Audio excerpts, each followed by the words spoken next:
Thank you. Welcome everyone to this virtual meeting of Kensington and Chelsea's Planning Committee. This evening's meeting is held in accordance with government regulations allowing councils to hold virtual meetings. I'm Councillor James Husband, Chairman of the committee, and I'm joined this evening by my four fellow councillors. Perhaps we could all just briefly introduce ourselves. Councillor Bakhtiar, no. Good evening, everyone. Thanks, James. This is Councillor Mohammed Bakhtiar, St. Helens Ward's Councillor and member of this committee. Thank you. Thank you. Councillor Bennett, Tom.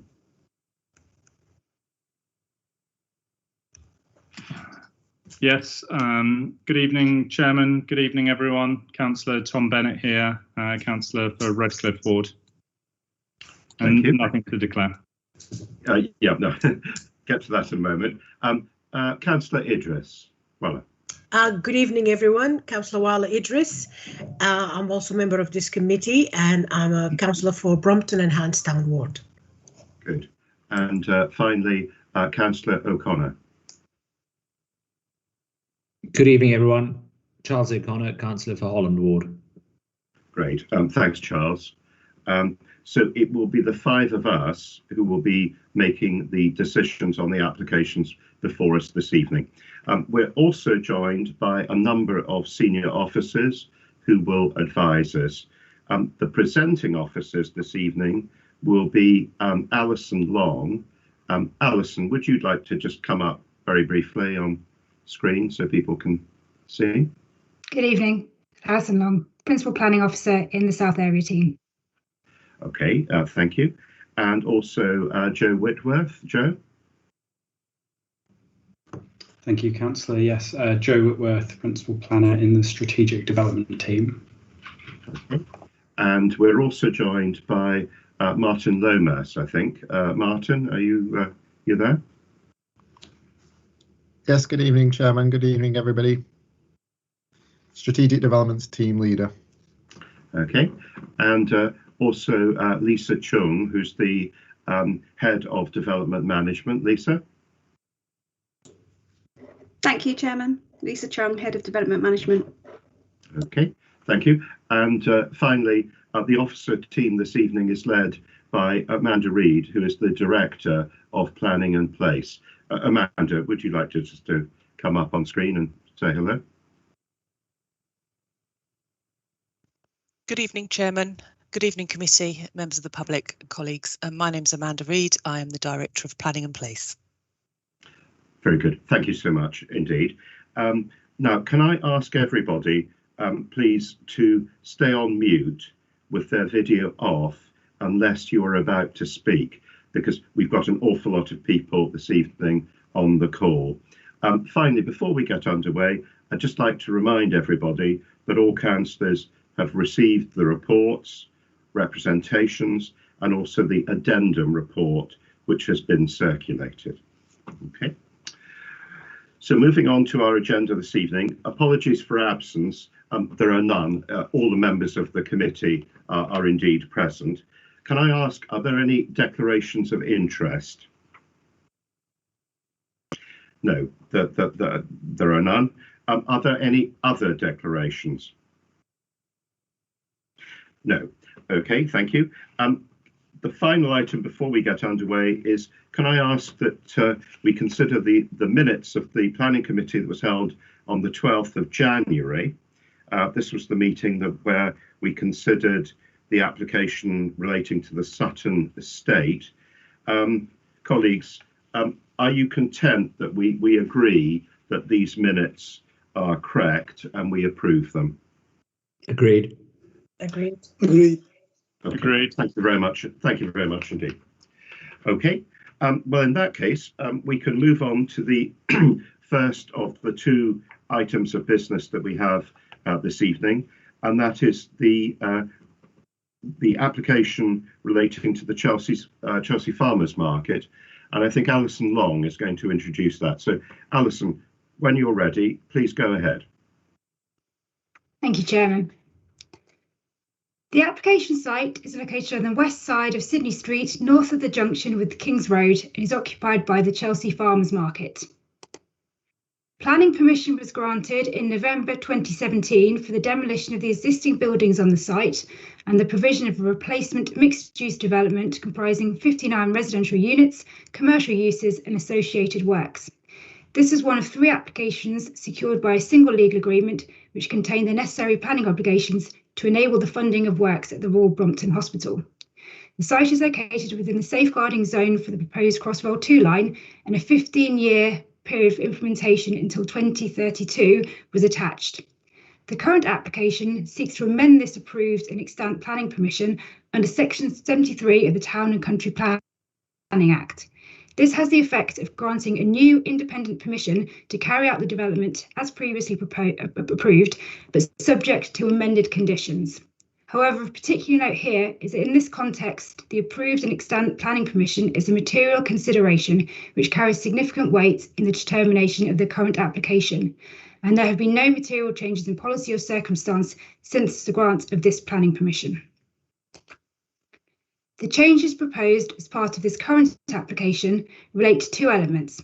Firstly, the proposal seeks to vary 18 conditions to allow for the principle of phasing, which will be secured by revising the wording within these 18 conditions to add for each phase of the development secured by condition 62. Recommended condition 62 would then require a phasing plan to be submitted and approved prior to the commencement of any development on the site. It would be at this stage that the exact form of the phasing for the development would be agreed. The other change proposed here is to vary condition 2 relating to the approved plans in order to reduce the area of retail space beneath the public square. The plans below show the approved ground and lower ground floor retail area. And this slide shows the proposed lower ground floor plan as part of the current application.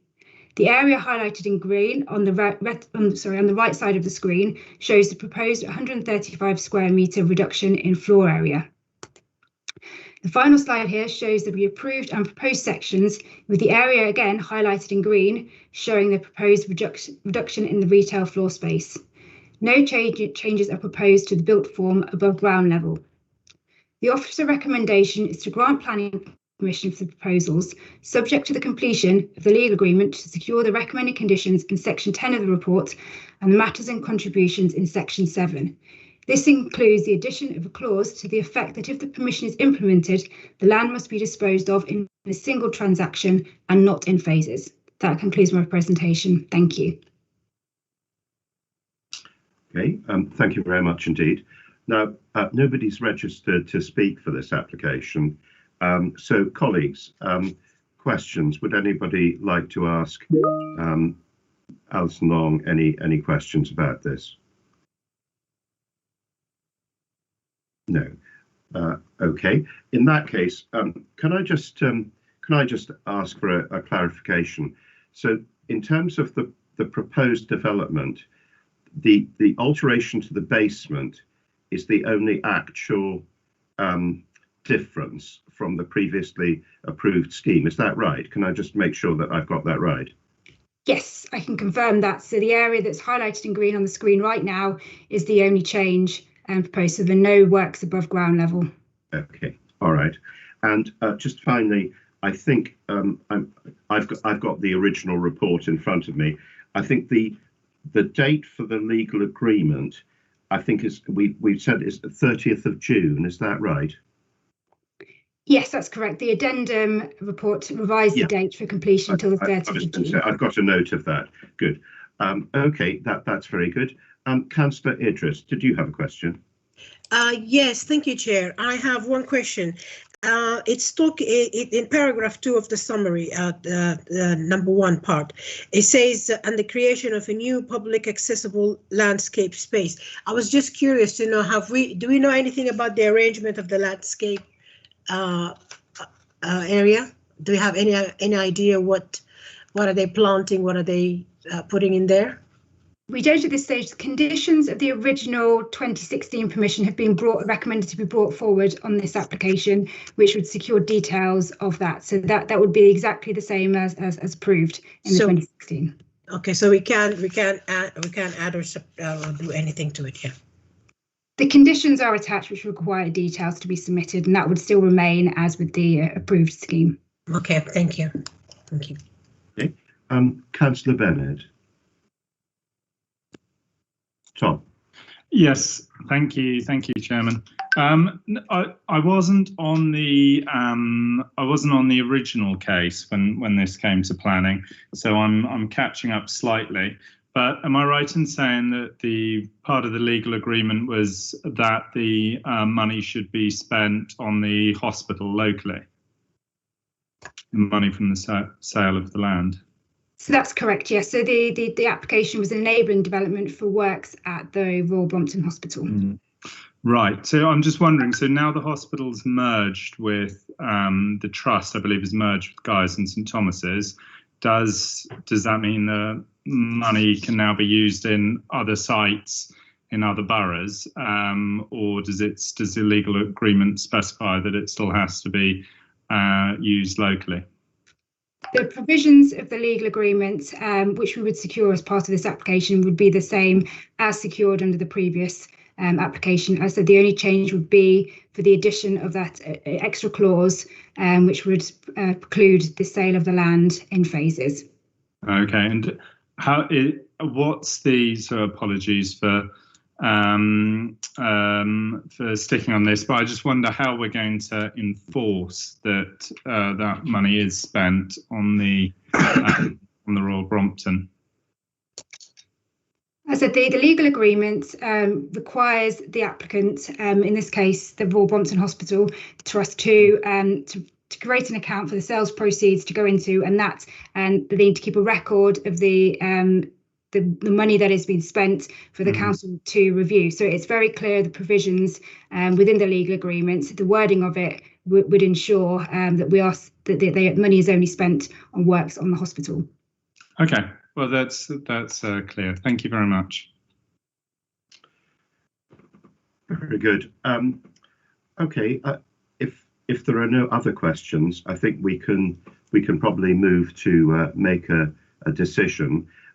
I think this has come in front of the committee because I think local councillor Josh Rendell felt it was an important issue about a significant site, and it was important that it was put into the public domain, and that there was a public discussion of what was actually happening here, which I think is personally very sensible. If we can look at the recommendation. So the recommendation is to grant planning permission, and we note that the date for the legal agreement is the 30th of June.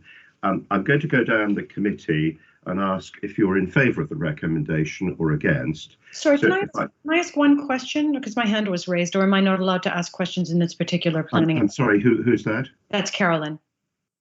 No, I'm sorry, you can't. Because I'm afraid you're not registered to speak about this application. Okay. All right. So no, thank you. So if I can go down the committee and ask if you're in favour of this recommendation or against. Councillor Bakhtiar. In favour, Chairman. Thank you. Councillor Bennett. In favour, Chairman. Councillor Idris. In favour, Chairman. Thank you. Councillor O'Connor. In favour. And I am in favour as well. So planning permission is granted with the conditions attached, and obviously subject to the completion of the legal agreement. Thank you very much indeed. Thank you. If we can now move on to consider the application on the Old Brompton Road. And I think, Mr. Whitworth, Joe, you're going to introduce this, aren't you? So when you're ready. Thank you, Chairman. Before I start, my connection to the meeting thus far has not been particularly good. So if I do drop off, Martin Lomas is going to pick up in my place. Okay, yeah, very good. And before I start the presentation in earnest, I just wanted to invite members to note the pre-committee addendum circulated, which includes a number of minor comments and amendments to the report, as well as further objections received since the publication of the officer's report. Members will have read one particular objection that comes from the group Save Britain's Heritage, and I just wanted to take this opportunity to note that that objection was considered by officers in forming a view on the proposals for the purposes of the report, as the objection was sent directly to me. However, it is included in the addendum because the objector had in error uploaded their objection to the wrong application, which was only picked up and uploaded to the public-facing website this week, which is why it was tabled in the pack to you yesterday. So the application site is 344 to 350 Old Brompton Road. It's adjacent to the borough boundary with Hammersmith and Fulham, as well as the West London line, and the wider context includes the crescents of Filbeach Gardens and Earthley Crescent, the now cleared Earls Court Opportunity Area, as well as the Brompton Cemetery and West Brompton Station. The site boundary fronts Old Brompton Road to the south, Earthley Crescent to the east, Lily Bridge and the West London Line Railway to the west, where the borough boundary meets Hammersmith and Fulham, and the wider Earls Court site and rear of its Earthley Crescent neighbours to the north. The site has historically been in separate ownership, with a distinct site at 344 to 346, known formerly as the Tournament Pub, and 348 to 350, the former site of a number of retail stores with homes above, demolished recently and which sits partly on the Earls Court Opportunity Area. The two sites are now under unified ownership and are brought forward under this application for comprehensive redevelopment. The former Tournament Pub, pictured here, was located on site until 2016, when the council ordered its demolition, although it has planning history predating this, with permission granted in 2012 for its demolition and redevelopment to provide 7 affordable homes, as well as new retail floor space at ground floor. The affordable homes were linked to off-site delivery for another site in the borough. This consent was never implemented and expired in 2015. The former buildings at 348 to 350 were demolished as part of a now implemented planning permission, which included their replacement with a Part 3, Part 4-storey building, including retail floor space and 16 market homes with no affordable housing proposed. As indicated previously, this site is located within the Earls Court Opportunity Area. Turning now to the heritage context, the Filbeach Conservation Area dissects the site and abuts it on its northeastern boundary. The Brompton Cemetery is in itself a conservation area and is directly opposite the site to the south. As well as being a conservation area in its own right, the cemetery is also a Grade 1 listed park and garden, while its entrance gates are Grade 2 star listed, and there are a number of listed monuments and tombs within the cemetery grounds. The Grade 2 listed West Brompton Station is opposite the site. The proposed building forms part of the setting of these designated heritage assets and vice versa. Turning then to the proposals, the currently cleared site would see the creation of a new building between 4 and 9 stories in height. It would feature a Part 4, Part 5-storey building fronting Earthley Crescent and a new 9-storey building at the southwestern corner of the site fronting Old Brompton Road and the Opportunity Area to the west. The buildings would host 51 new build-to-rent homes, of which 28 would be market and 23 affordable. The proposals would also see new commercial floor space at ground and part lower ground floor on the western side of the building, where a new access route and area of public realm would also be formed. A range of other ancillary works, including plants, cycle parking and circulation space, are also proposed. In 3D form, this diagram shows the components of the proposals, with the market residential encompassed within the western part of the buildings and shaded blue, with the commercial floor space at ground floor shaded yellow. In green, note the area of new access and public realm. The affordable homes are contained within the orange shaded element of the building. In terms of layout, the western side of the building would see the entrance to the market residential, as well as the commercial floor space.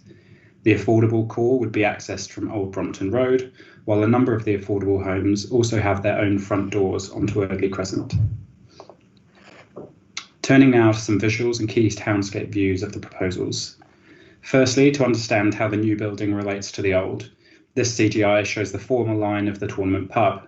In the present day, of course, the site is vacant with hoarding along this frontage. This view shows the new building in place looking northwards up Eardley Crescent.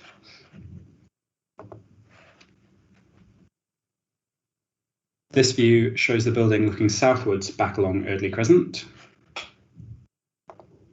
And now looking from Lily Bridge eastwards along Old Brompton Road, this is the western elevation of the building with West Brompton Station visible to the right. And this is the same elevation, but looking south along the building edge and along the new public realm, again West Brompton Station visible. Turning now to verified townscape views of the site, firstly looking westwards along Old Brompton Road outside the cemetery entrance. And as proposed, from within the cemetery looking south along the central axis, and as proposed with the wire line in blue, the site barely visible. From the northwest corner of the cemetery as existing, and as proposed.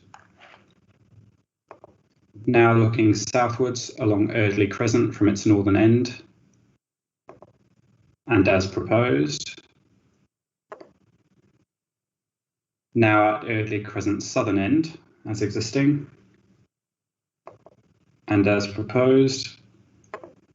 And lastly, looking into the borough across Lily Bridge from Hammersmith and Fulham, and as proposed. Turning then to assess the design and conservation impacts of the building in those views. The proposals would deliver two key functions. The first, to the eastern side of the site, would be to introduce a contextually appropriate building to fill in the vacant end to Eardley Crescent, which has been left by the demolition of the Tournament pub, completing this part of the conservation area. This building would be an improvement on the empty plot and certainly on the former pub building. To the west, the 9-storey building would be considered a tall building in this location and is required to meet the tests set out in policy CL12 of the local plan, our policy on tall buildings. It is required to have a wholly positive impact on the townscape, as well as justify being a landmark in this location. While the scheme would appear in a number of key local townscape views as shown, including out of the northwest corner of the Brompton Cemetery particularly, its high-quality architecture and contextual approach provide successful justifications for such an approach in this location. The 9-storey element would be a landmark for West Brompton Station and importantly serve to landmark a southern entrance to the future master plan site, as well as the entrance to the borough from the west. The quality and approach of the architecture, as well as the bulk, scale and massing of both the Eardley Crescent and Western Tall building, were supported in full by the Council's quality review panel. Overall, no harm to designated heritage assets has been identified by the proposals, and they are considered acceptable with regards to the Council's design, conservation and townscape policies, as well as those in the London Plan. Turning to housing, this scheme would provide 51 new homes, of which 45 would be net additional when accounting for the previously demolished homes above the Tournament pub and 348 to 350 Old Brompton Road. The new homes would all be of a high quality, all meeting minimum space standards, 86% being dual or triple aspect, and with the majority having access to private external amenity space, with 95% of the affordable homes having such space. The design and standard of the market in affordable homes is entirely equivalent, and they are tenure blind. The proposals do fall short of providing a policy compliant amount of play space, although given the constraints of the site and the pressures on it to maximise housing delivery, this shortfall is understandable. The proposals would comprise entirely of build-to-rent housing. There are few instances of such a model in the borough, but it is one that is supported by policies in the London Plan, and this support is reflected in the local plan within policy CH4, as well as the Council's recently adopted Community Housing SPD. The Council recognises there is a housing need for the groups which Build to Rent caters for, and our local policies specify support for such proposals, particularly where they include affordable rent, as these proposals do. Build to Rent is therefore unambiguously supported by local plan policy. The proportion of affordable housing on this site is significant, well exceeding the 35% by floor space and habitable room requirements set out in the local and London plans, respectively.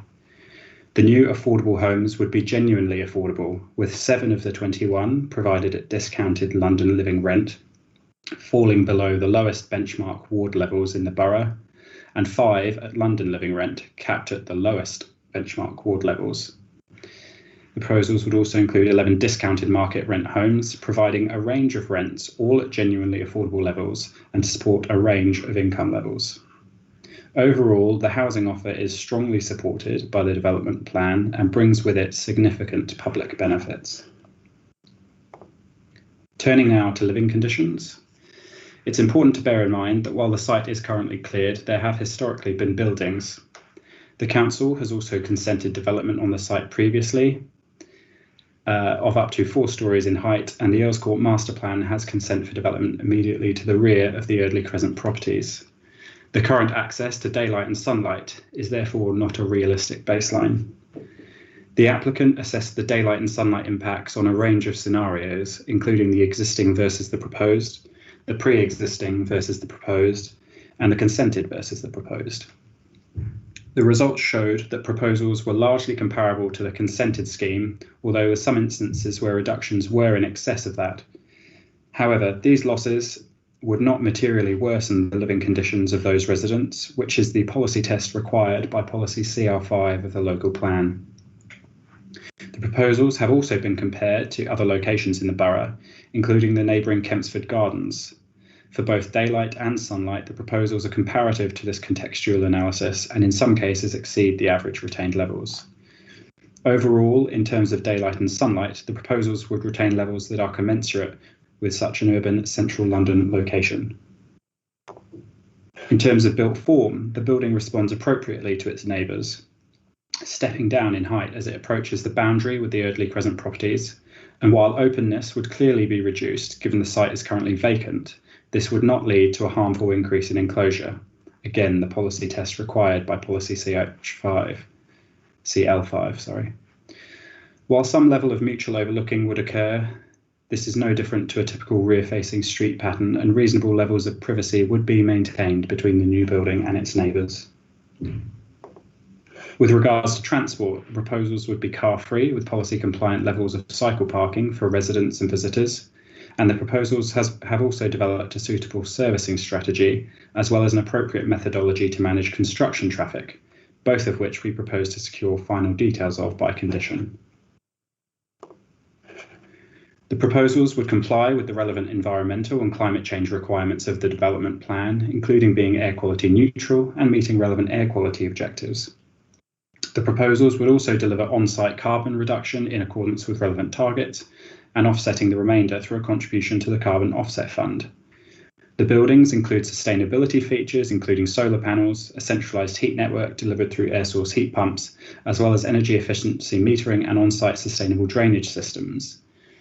The proposals also demonstrate they would comply with the new requirements of the London Plan and draft guidance, compliance with which are secured by condition. Perhaps a difference from previous applications considered by the committee are the implications of the Council's failure to meet the housing delivery test. The Council has under-delivered, with the test showing only 49% of delivery has been met. This means that paragraph 11D of the MPPF is engaged, and that the balance is tilted in favour of granting planning permission, unless either of the 2 limbs set out in Roman 1 and Roman 2 are met.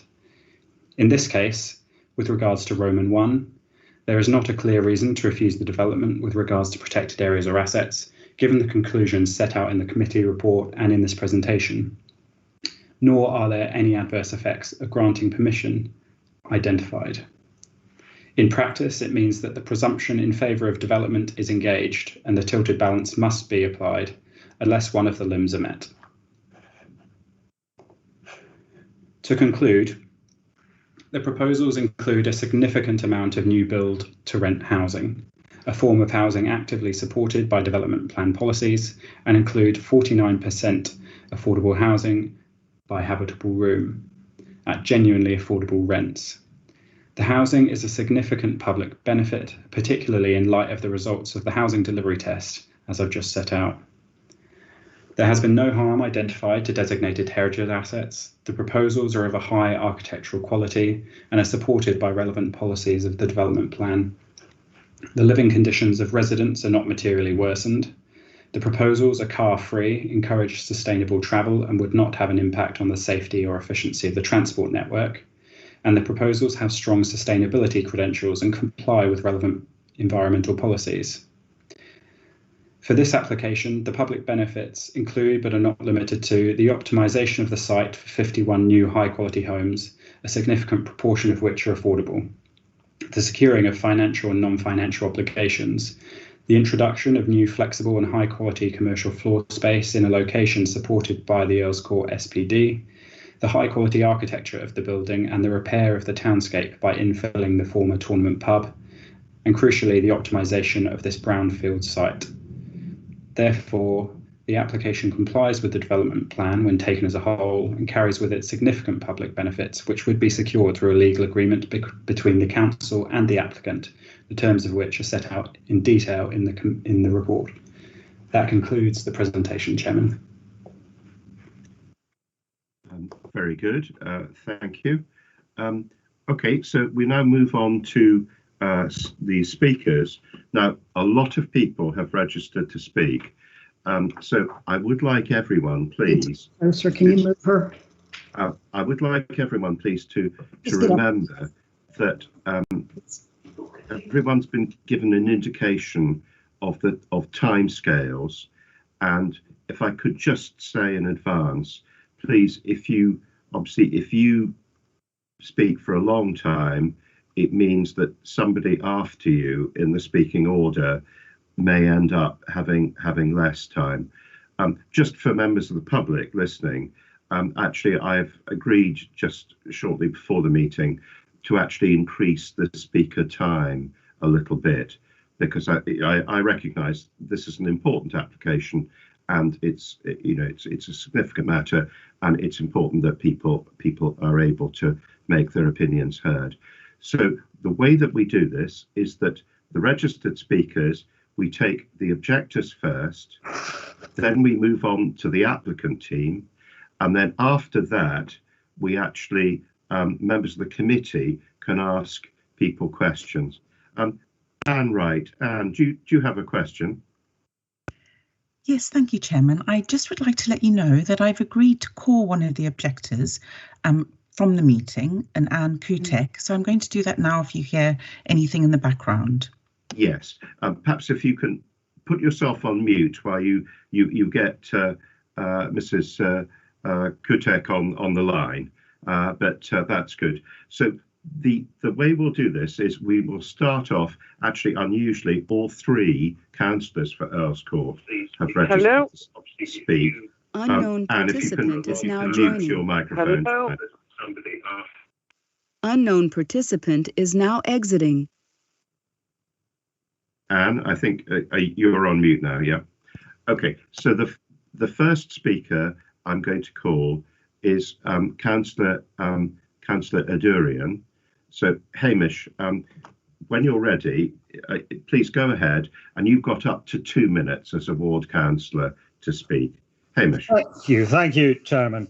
Well, first of all, I think it would be remiss of me not to acknowledge the regular engagement of the applicant with ourselves as ward councillors, local RAs, the Earls Court Society and residents at large. This has been constructive, and I do trust that can continue and deepen as we move on to the wider Earls Court master plan. But we do have a responsibility as councillors to represent the ongoing concerns of our residents in Earls Court to this committee. The second and third main blocks in the building proposal are considered district landmarks, according to the council's Building Heights SPD, which also states, and I quote, that district landmarks should enhance legibility in the borough by emphasising civic, cultural or institutional activities of London-wide significance. Committee, it is unclear to me how the proposed buildings perform these functions. They are what appear quite ordinary residential retail units of the contemporary variety appearing right across London. I would therefore ask why we should consider these buildings as being of London-wide significance and therefore contribute to this strategic justification for a tall building at this location in the Royal Borough. But I do accept that there are some positives to this application, and if committee is minded to grant, I would seek assurances from the applicant that the tallest of these buildings does not set a precedent for the height of buildings at the boundaries of the future master plan at the Filbeach end of the Earls Court Opportunity Area, or indeed other buildings within the RBKC portion of the Opportunity Area. I would also seek assurances that the build to rent scheme, while welcome as part of a mix of tenures, is also not a precedent for the entire master plan area. Thank you. Thank you very much. That's helpful, and I'm sure those comments will be taken up later in the discussion. If I can now ask Councillor Spalding, Malcolm, you're with us, yeah? Yes, thank you, Chairman. Can you hear me? Yes, I can. Please, Malcolm, go ahead. I'll try to be brief. Yeah. The tallest building here, I mean, slide 17 helps. The tallest building is 41 metres, which is twice the height, really, of the vernacular of 21 metres in Eardley Crescent. So this becomes a district landmark building. Our policy on that in the building height SPD says there's no overriding case for landmark buildings to define districts or boundaries. Tall buildings are, in all likelihood, unsuitable of progression landmarking. In order to protect the character and appearance of conservation areas, this document says there will be is now joining. Somebody's playing back something that's just been said. Actually, Malcolm, just pause there if you may. Sorry, we need to. Yes, Chairman, I've now muted the participant. Ah, good. Okay. All right. That's good. Sorry, Malcolm. If you can carry on. Sorry about that. Yeah. Thank you, Chairman. I'll try and catch up that missing 30 seconds. Of course. So, in all, our buildings height SPD does say to protect the character and appearance of conservation areas, there will be a 100-metre buffer zone around any conservation area in this borough. And it makes it clear the borough will resist any development that would adversely affect historic parks, gardens, or conservation. New development within conservation areas is expected to respond to the character, and that new development heights should not generally exceed the height of neighbouring buildings. So the Earls Court Society, Filbeach Residents Association have all asked me to speak really about this 9-storey building. It's excessive, it's a district landmark, and policy says these buildings shall be of slender profile and, quote, provide a strategic London-wide public use. Now, I don't think this building does. I mean, I admit it can be seen. All new development can be seen, unless we expect architects to make them invisible. This can be seen from the cemetery, yeah, but so can Chelsea Football Club, the World's End Flats, Lots Road, and even the old exhibition centre, which lots of people want to keep. That could be seen from the cemetery at a lower height than this building, actually.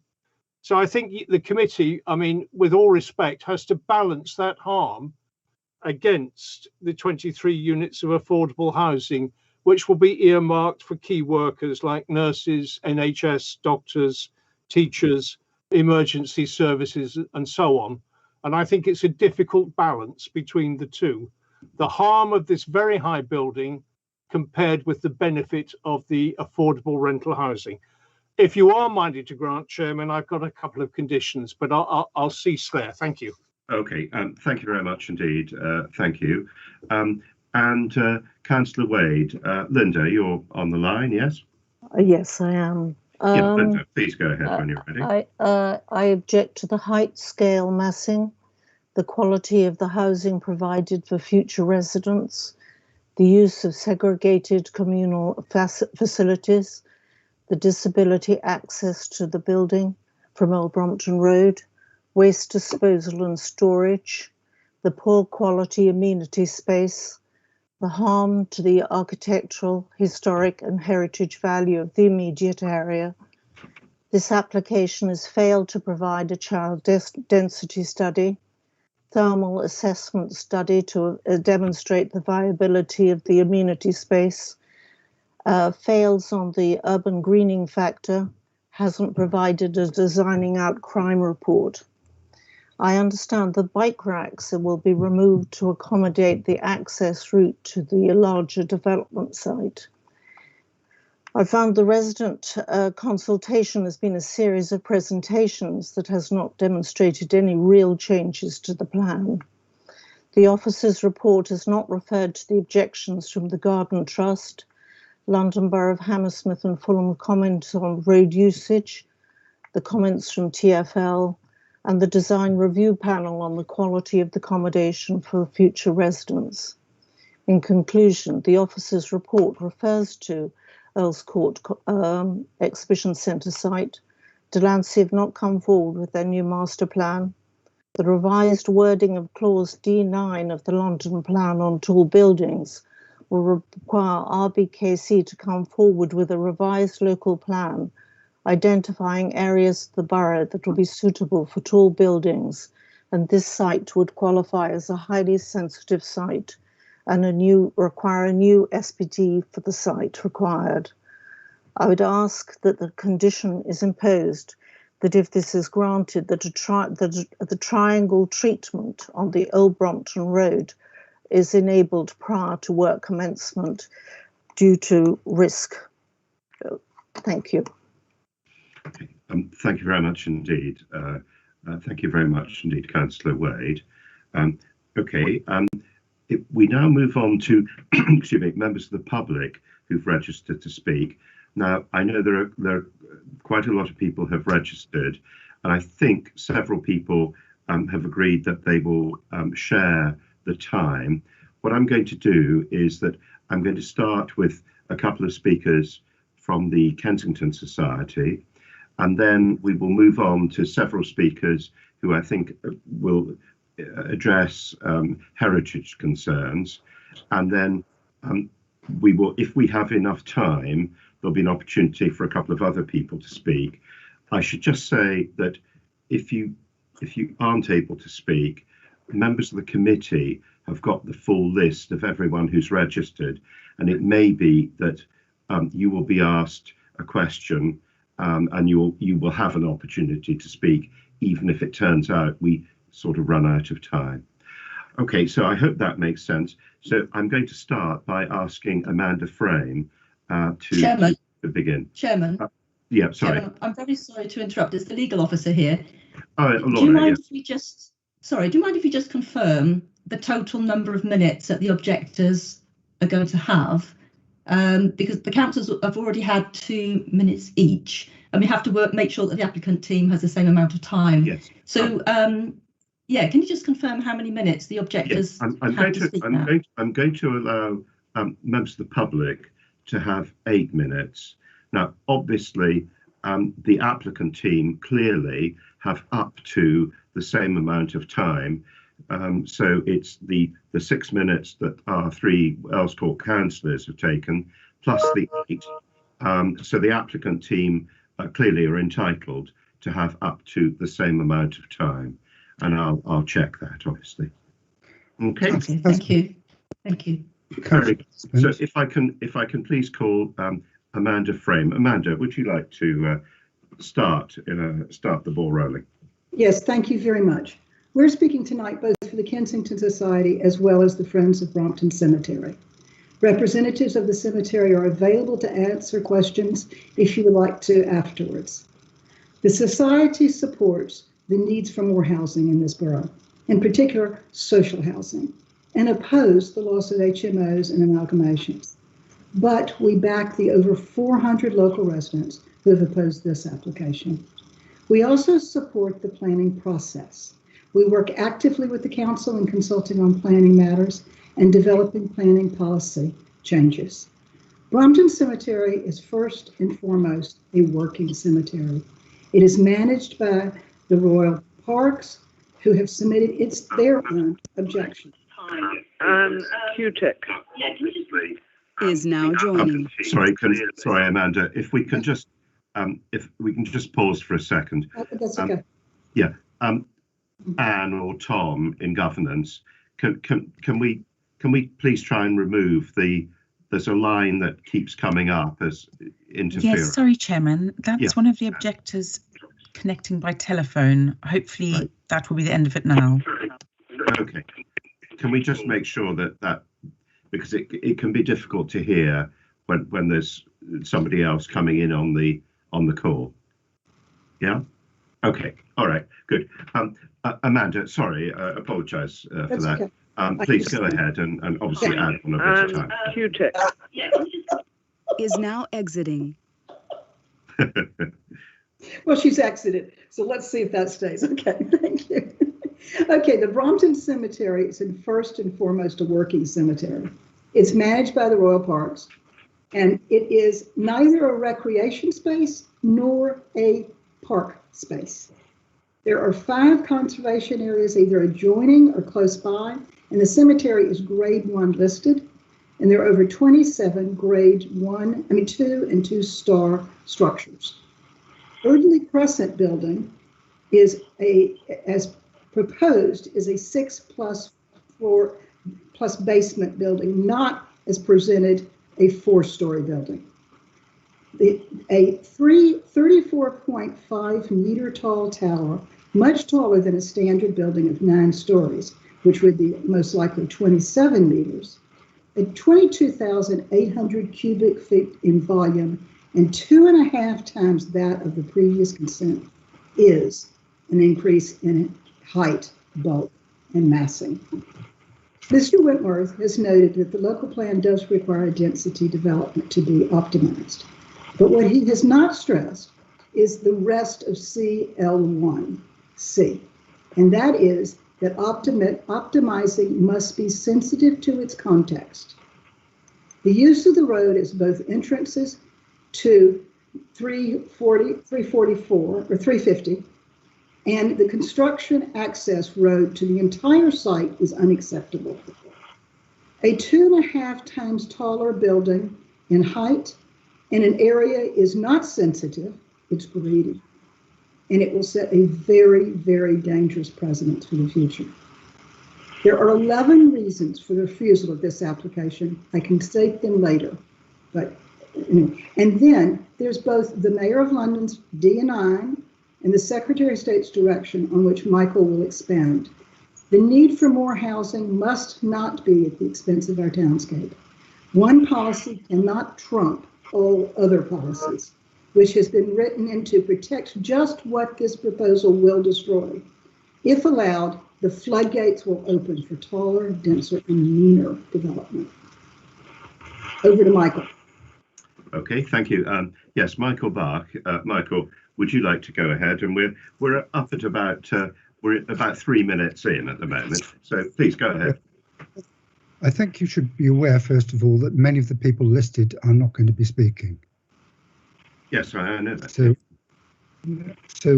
although they're listed on your thing there, they're not going to be speaking, but they will be on the phone.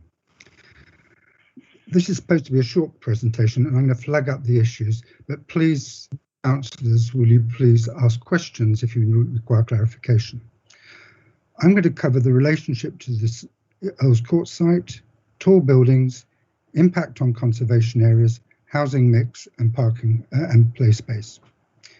In terms of relationship to the Earls Court site, the previous master plan and the SPT have been superseded by the site allocation in the plan. So all of those other things are past history. Until there is a new master plan and a new SPD is approved, this proposal is premature. Turning to tall buildings, this is also an issue of prematurity. There is a major conflict with the London plan, the local plan, and our SPD on building heights. The report fails to appreciate the changes that have been made to the new London plan, particularly that as a result of a direction of the Secretary of State. And I can provide the full statement of what he said later. The bottom line is to ensure a plan-led approach. The borough must determine where tall buildings may be appropriate, and these must be brought forward through the local plan, not through individual planning applications. The borough has done the homework on tall buildings and has already looked at where sites would be inappropriate, which is conservation areas, those that should be highly sensitive to tall buildings, such as those adjoining conservation areas, like this one, and perhaps where tall buildings might be appropriate. This site, which adjoins to conservation areas, is classified in the SPD as highly sensitive to tall buildings. A tall building on this site would therefore conflict with the London plan, the local plan, and the Secretary of State's direction. And I have to say in passing, these were the very policies which defeated Kensington Forum Hotel. Any proposal must come through the local plan, so agreeing to a tall building on this site would be premature and challengeable. I'm not going to say anything about the impact on the Brompton Cemetery and Filbridge because Guy Oliver will be covering that. But one thing I should say is all the visualizations using a wide-angle lens disguise the real impact of these buildings, particularly the CGIs and some of the townscape views, the ones from the cemetery in particular. In terms of housing mix, the London plan, local plan, and our SPD on community housing require a mix of tenures for affordable housing. This scheme is strongly skewed to intermediate housing rather than other forms of affordable housing. In terms of dwelling size mix, the local plan shows a need for 50% market housing being in smaller units, that's 1 to 2 bedrooms. This scheme is 89% small units. So the obverse, the larger units, instead of 50%, is this only delivers 11%. This development would cater for a very limited group of people, predominantly small households. Looking at the open space and play space, which Amanda's mentioned, the report says opportunities to provide external community amenity play space are limited. Well, there's 20 acres behind this site where I'm sure the applicant could have found a solution. The only external communal space is the rooftop of the 5th floor, which, in other words, it's on the 6th floor, accessible from both towers, not overlooked by any of the flats, and sandwiched between the two towers, limiting direct sunlight. This space would be the only child play space, and it's shared as an amenity site for all occupants. It is inadequate and it's unsafe. So I'm saying the relationship to the larger site is premature. The tall building is not a suitable site and it's premature. There is harm to the conservation areas. The housing mix is skewed and play provision is inadequate. And we therefore propose refusal on the grounds of policy conflict with tall buildings and prematurity, both for the Earl's Courts in relation to the Earl's Court site. Michael, if I can stop you there, if I may, because I would like to give Mr. Oliver, Guy Oliver, I have finished. Mr. Oliver, you've got about 30 seconds or so to make a few points. I think I and my colleagues, I think will take up points that perhaps the Friends of Brompton Cemetery would wish to raise and other people who've registered to speak. So, Mr. Oliver, would you like to just make a very brief comment before we move on? Sure. Okay. Rushing through my points quickly. First of all, this afternoon, SAVE requested a deferral of a decision on this matter because of a procedural error.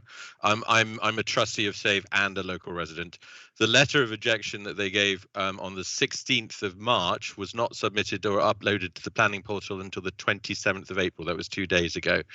I wanted to make a number of points. Obviously, my time is short, but The extended location of this proposal sits between the Warwick Road in the east and the railway to the west, and it's adjacent to Eardley Crescent. There is nothing of this height nor of this character anywhere else in the conservation area.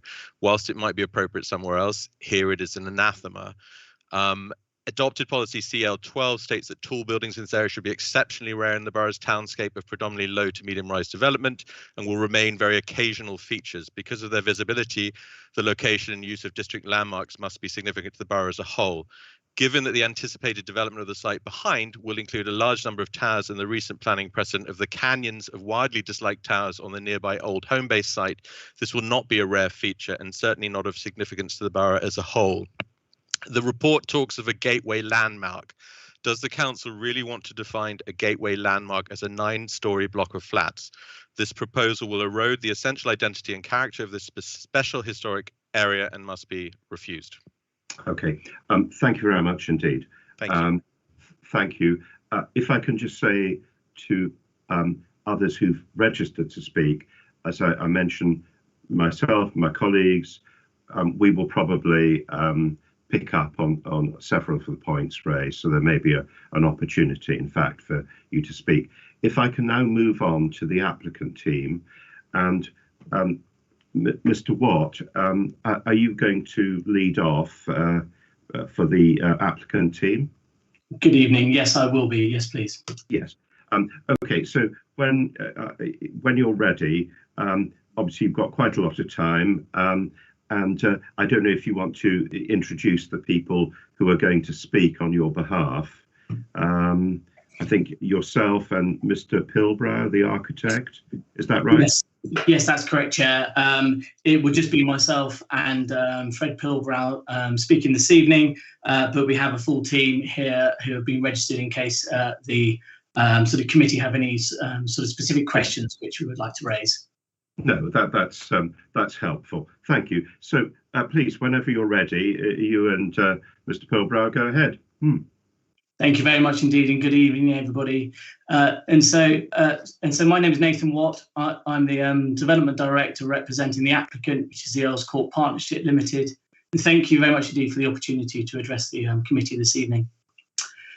We'd just like to say that we are really excited about the opportunity to bring forward this Old Brompton Road site and to start delivering homes. It offers an excellent opportunity to bring forward these much needed homes through a well-considered standalone development. The design and the proposals sort of before you this evening have been carefully considered, not only to respond to the acute housing shortage in London and the affordability of homes, but also to ensure that it is created in the highest quality of design, aesthetically and environmentally. Our proposals here will deliver 51 new homes, of which almost half, 23, being affordable housing for local people, when including the long undelivered tournament units. This equates to 45% by floor space and 49% by habitable rooms. Rental homes are an important part of the borough's housing offer, supported by policy and catering for an increasing demographic who either cannot afford to buy homes outright or who actually actively choose to rent. This has been a planning process like no other that I have been involved in, taking place almost entirely online during the COVID-19 pandemic. Notwithstanding this, we've been able to engage perhaps even more than would otherwise have normally been the case.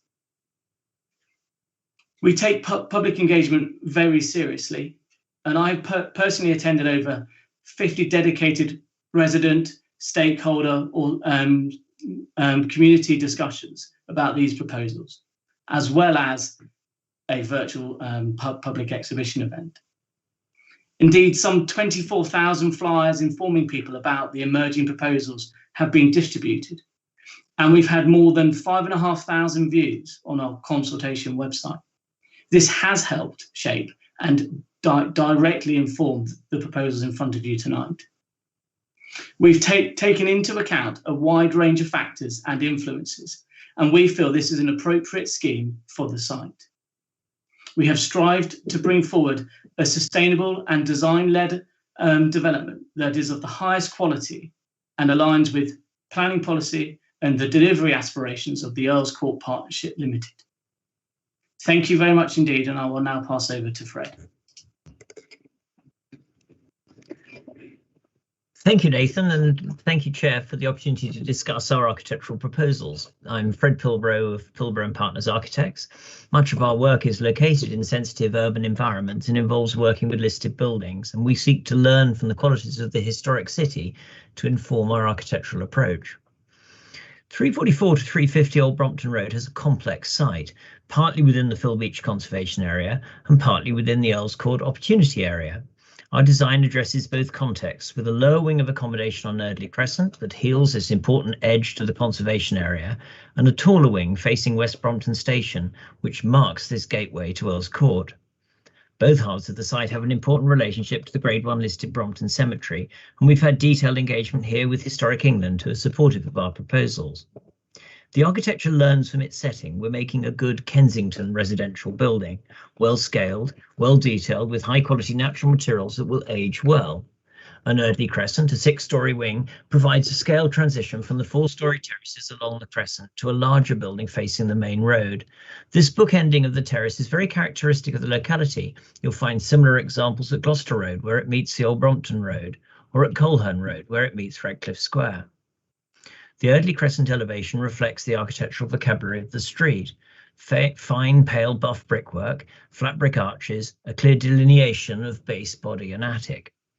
Early discussions with our neighbours on Erdley Crescent told us the former tournament pub was unloved and its replacement would be very unwelcome. We responded with ground floor residential on the Crescent. This allowed us to reinstate the traditional black railings on the back of the footway and to continue the rhythm of entrance steps to raise ground floor accommodation. We also reinstated the historic building line. The tournament had projected forward to directly abut the footway. We pushed our elevation back to align to the neighbouring terrace. The west of our site has a different context and a different role. Here we are set within the Earls Court Opportunity Area, where your policies and London Plan policies encourage the optimisation of housing delivery, particularly in the context of the site's excellent public transport accessibility. We recognise that the site's position directly opposite the station gives it a significant role as a gateway to the wider opportunity area. It should provide a marker for the station in lines of approach along the Old Brompton Road, and it should provide a clear point of welcome for those arriving from the station. Active frontages facing the station and the opportunity area will reinforce this welcome. A 9-storey corner pavilion marks the western corner of the site. We can see this element in the mansion block tradition of the borough, and you'll find examples of similar scale buildings across Earls Court, including Rowland House on the Old Brompton Road and Park House on Bolton Gardens. Its scale makes a careful transition up from the pavilion to the east on Erdley Crescent and down from the 12-storey consented building that will face the site at 1 to 9 Lily Square. The 6- and 9-storey corner pavilions are separated by a lower wing at the centre of the Old Brompton Road frontage. This wing is topped by a roof garden, providing communal amenity and play space for all the residents in the development. The lush landscaping here is reinforced by pale green faience enrichment to the upper window reveals, a detail that echoes that of the V&A's Henry Cole wing. This reference seemed apposite to us, as Henry Cole himself resided locally in Phil Beach Gardens. To the north, the scale drops to 4 storeys, matching that of the terrace opposite, and this scale preserves the daylight and sunlight of our neighbours on Erdley Crescent. We're living through strange times, and I'm struck how the pandemic has informed the design, with more generous private and communal amenity space, floor plans that consider home working, and a greater focus on sustainability. The proposals offer a reduction in operational energy usage, 55% below Part L, and 20% better than that required by the London Plan. For me, the traditional approach to the architecture, with robust masonry facades insulated to passive house standards and the avoidance of too much glass, is the first step to deliver this excellent performance.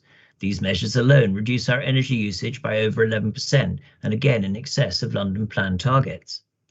We've married a traditional architectural approach with cutting-edge, low-energy, all-electric systems, including air source heat pumps, ambient loops, and MVHR. We're not burning any fossil fuels on site, allowing us to take advantage of the progressive decarbonisation of the grid and contributing to better air quality. Finally, we're integrating photovoltaics to further increase the scheme's renewable energy contribution. Our architectural approach has been strongly endorsed by your quality review panel, who commented that, and I quote, "The panel considers the proposed scale and massing to be sensible and appropriate to its context." The QRP also ensured that the residential was delivered to a uniformly high standard. All units comply with London Plan Space standards. I mean, actually 80% of them exceed those standards, and 86% of the units are dual aspect.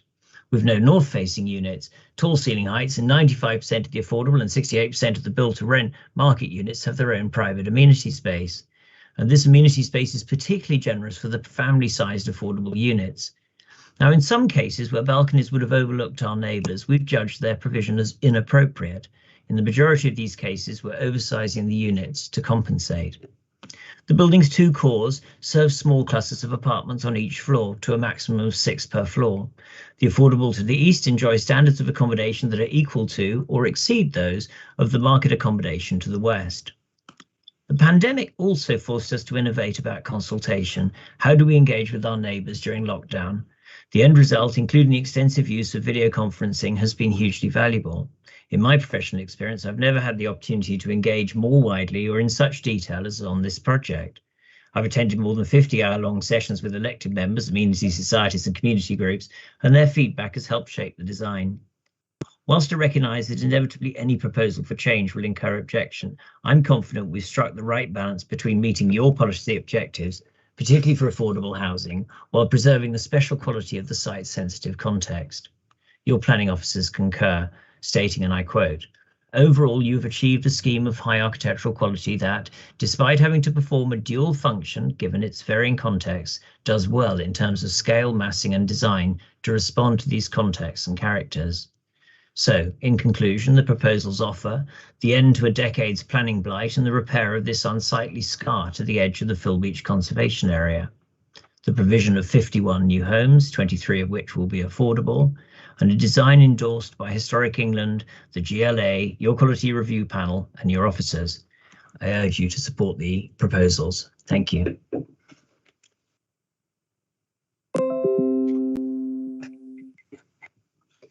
Thank you very much indeed. Colleagues, questions. Now, before I ask Mo, can we please make it clear who we're asking a question of? So Mo first, and then Charles.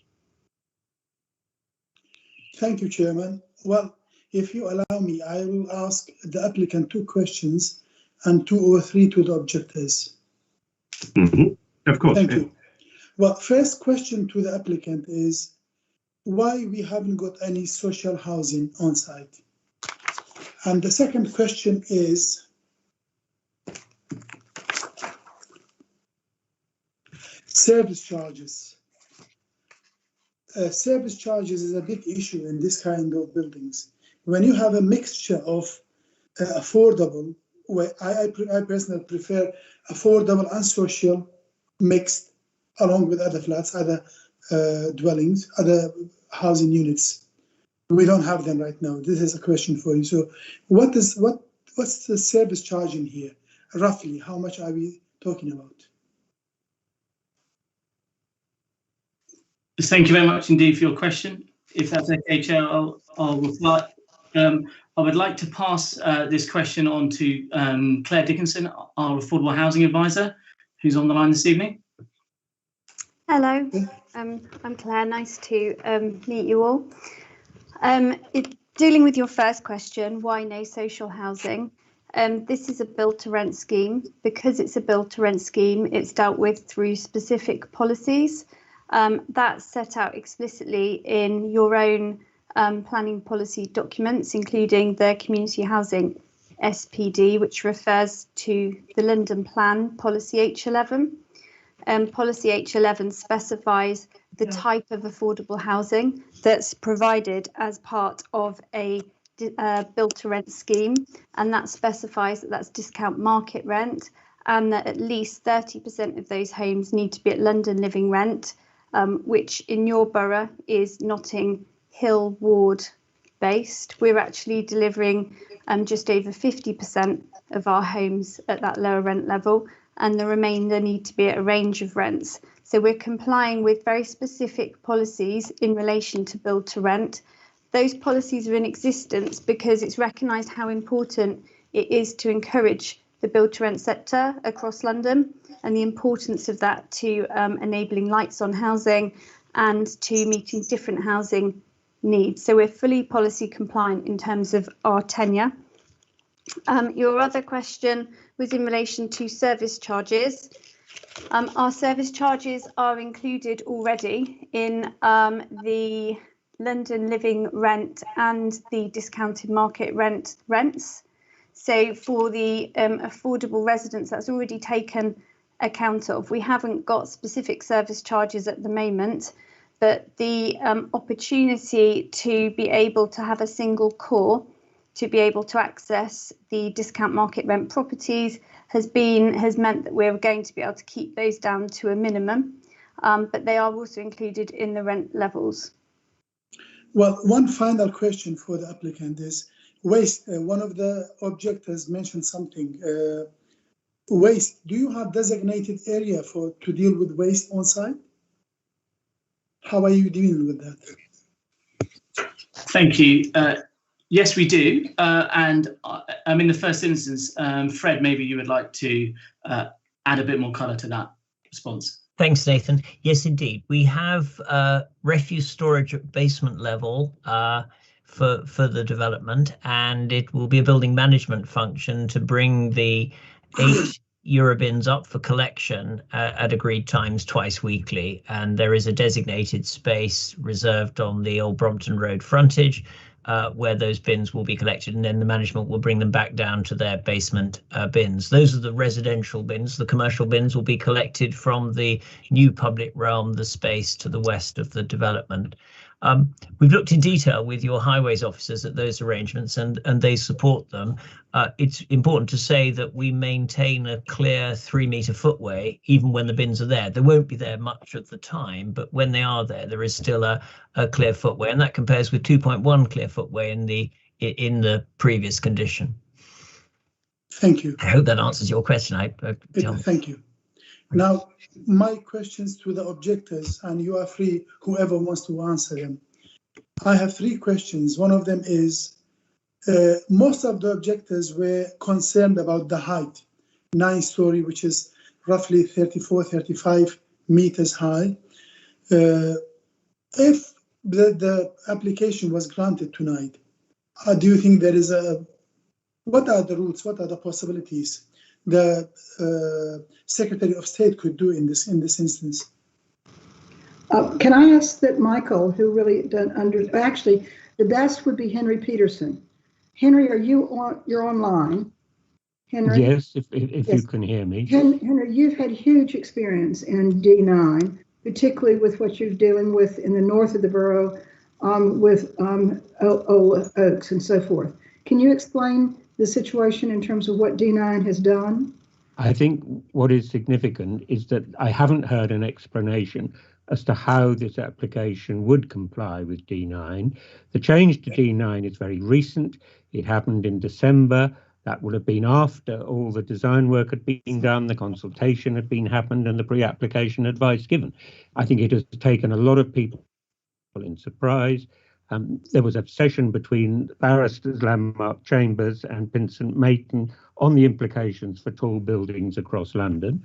And their view is that the implications are very significant, that this effectively means that tall buildings have to be identified location-wise in development plans, as Michael Bark explained. That hasn't happened in the case of the 2019 RBKC local plan. And suitable has been added to D9, and you have not been given in the report the full text of the revised policy. Suitable has to be demonstrated in more ways than simply daylight, sunlight, or views. There's a range of requirements for suitability, and that this is a new policy that, as I say, will impact across London as a whole, and I don't feel that the report has explained it adequately at all. Thank you. Thank you. Could I just add that? My second question. Henry, okay. Michael, do you want to add? Yes. Could I just add to what Henry's just said? I think you really need to understand the statement by the Secretary of State, which is in effect policy. What he says, there's clearly a place for tall buildings in London, especially where there are existing clusters. However, there are some areas where tall buildings do not reflect local character. And then he says, I believe boroughs should be empowered to choose where tall buildings are built within their communities. In my view, we should go further, and I am issuing the further direction to strengthen the policy to ensure that such developments are only brought forward in appropriate and clearly defined areas as determined by the boroughs in their plans.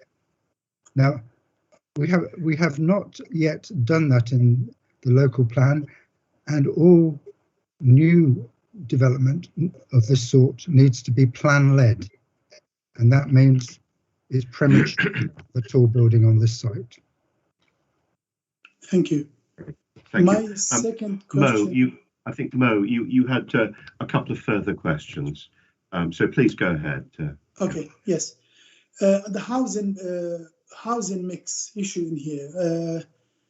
Are there more small units than the policy requires? Any of objectives?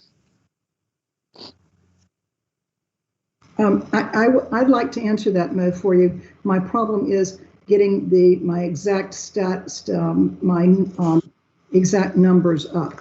But within the application, within the report by the officer has noted I'm still trying to get it up.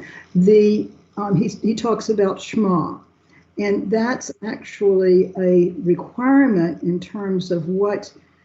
Well, it's not a requirement. It's a statement in terms of space that should be given away. And it's proportional: a 1-bedroom, 2-bedroom, 3-bedroom, so forth.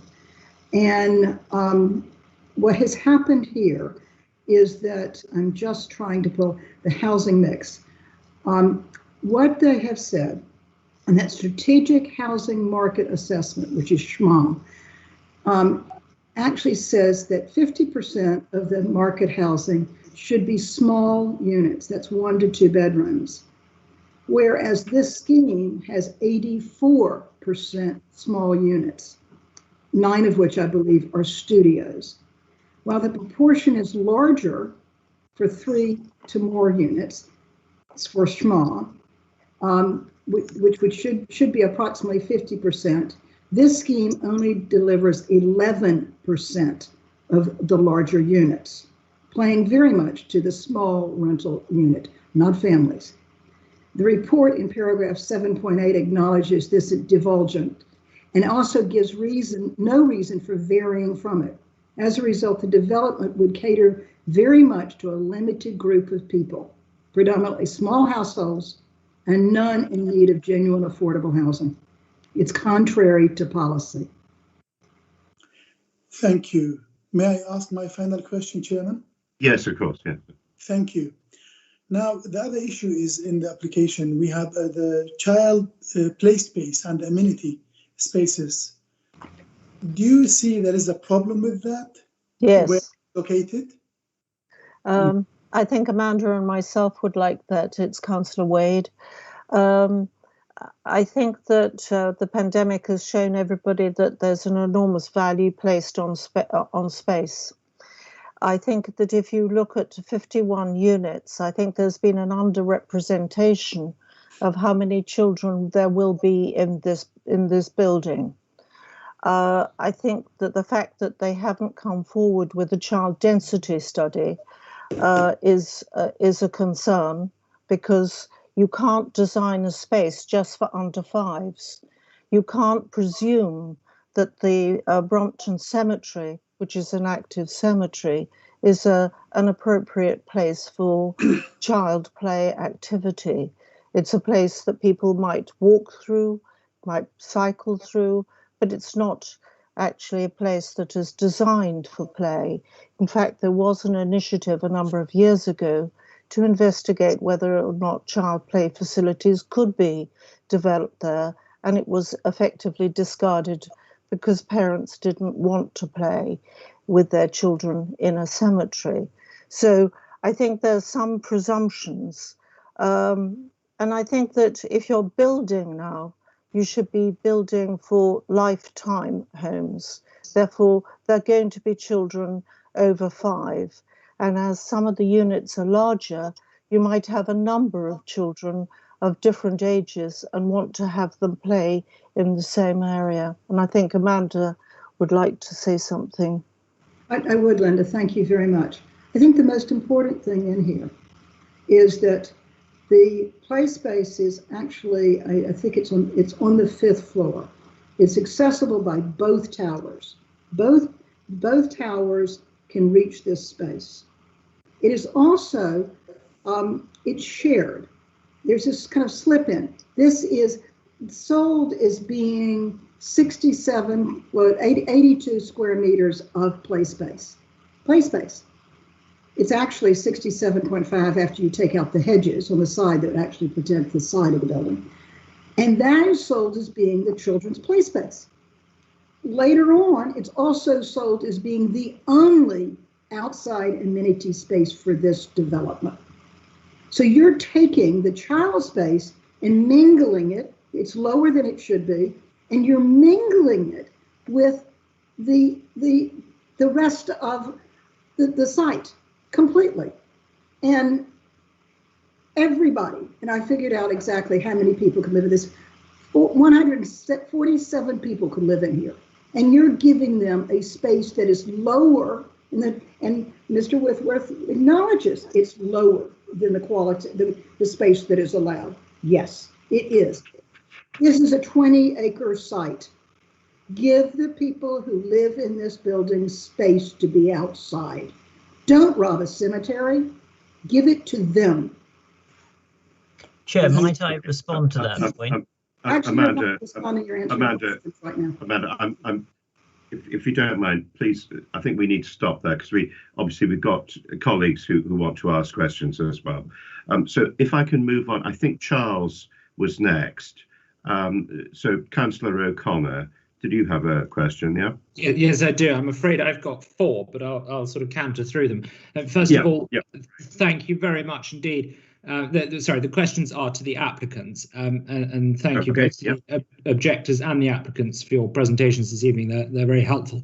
So to the applicants, we are, believe it or not, very grateful to developers and their professional advisors for bringing forward these housing schemes in the borough, because they're clearly much needed. And for us, we have to strike the balance between buildings of the right height and scale, and the requirement to add to our housing stock, and also at the same time to maintain the beauty of the built environment in RBKC. So that's obviously what we're trying to achieve this evening. I think this is a not unattractive building, I must say, but I just want to explore a couple of points with you to see how it might work.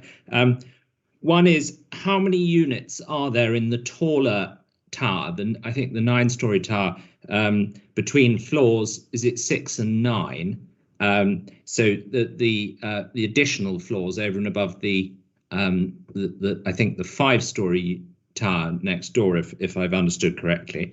Are you going to tell me that it can only be built as a 9-story building, or could both towers possibly, or both blocks, be built as 5-story buildings, I wonder, or are you going to say it's not viable at that level? So those 2 questions. The third question is, how does this qualify as a district landmark in your view? If you could just explain why you think this complies with policy CL12, which I think it effectively says that buildings need to be exceptional to be allowed as tall buildings. And fourthly, I just wanted to check one point on the CGI slides, and perhaps Joe Whitworth could flick to slide 20, I think it was. And we could have that up on the screen, so you could come to that in a minute. I just want to check. Yes, there we are. whether those are entirely representative, because I was flicking between slide 20 and then, Joe, if you go to 21 after that, and it appears to me that actually that's probably slide 20 might be a bit misleading. It makes it look as though the building is really set back in line with the other buildings on Eardley Crescent. Joe, if you flick back to 20 there, so it's all in line there. You see those railings are in line, the curb sort of it's all parallel to the curbstone. If anything, it looks as though the Eardley Crescent buildings are slightly in front. And then if you flick back to 21, it looks as though that's definitely not the case. So I'm just wondering whether these CGIs really properly convey the bulk and massing of the building, and whether they're possibly slightly disingenuous, possibly not intentionally, but they just give the wrong impression. And this is actually really quite a big building, so we need to be quite careful about that. So I'd like your comments on those points. Thank you. Nathan, should I respond on Charles's point, if I might? So Charles, firstly, to reassure you that the CGIs that have been prepared are verified, and they're prepared by Cityscape. So we're confident they're an accurate representation of the proposals. And to take your last point first, if I might, yes, it puzzled us. We checked all the geometry, and I guess you look at the image that Joe has on the screen, and you might think either our building sets forward or there is a gap and the two buildings are in plane, and it's the latter. They are in plane. We're confident that we're drawing this correctly, but there is a gap between the end of the terrace and our proposal. So to reassure you, we are going to hold the historic street line and protect that. Thank you. Working back through your questions, I guess the next was, do we feel it's appropriate that the 9-story scale landmark building that's proposed is appropriate for its context? And I think it's important to say here that we're discussing this as though it's a tower. It is a bigger building than its context, but it is not, for example, the scale of the Empress Crescent building on the other side of the opportunity area. Indeed, we are significantly lower than other consented buildings that will be immediately to the west of us. I instance 1 to 3 Lily Square, which is 12 stories, and you can see the existing Lily Square building is 16. So we're more, I believe, in the mansion block tradition, and we will bring an element of prominence to the station, and we think that appropriate, and we will give an elements of prominence to the entrance to the opportunity area. And given the scale and importance of that, particularly to RBKC and meeting its housing delivery targets, we don't think that that's inappropriate. And it's obviously a view that to some extent we have reassurance that we're supported by your QRP, by Historic England, and by your officers. You finally asked me a question about the number of units. I think we have 3 units in each of the upper floors of the building. You correctly, I think, anticipated 2 parts of my response. One, they are absolutely critical to the viability and deliverability of these schemes, but I think architecturally, those final floors are also how we get the right balance in the overall composition, how we get the landmarking features of the building in its setting. So we think it's been optimized, and we believe that's the policy requirement. Thank you. Could I just clarify the final point, James?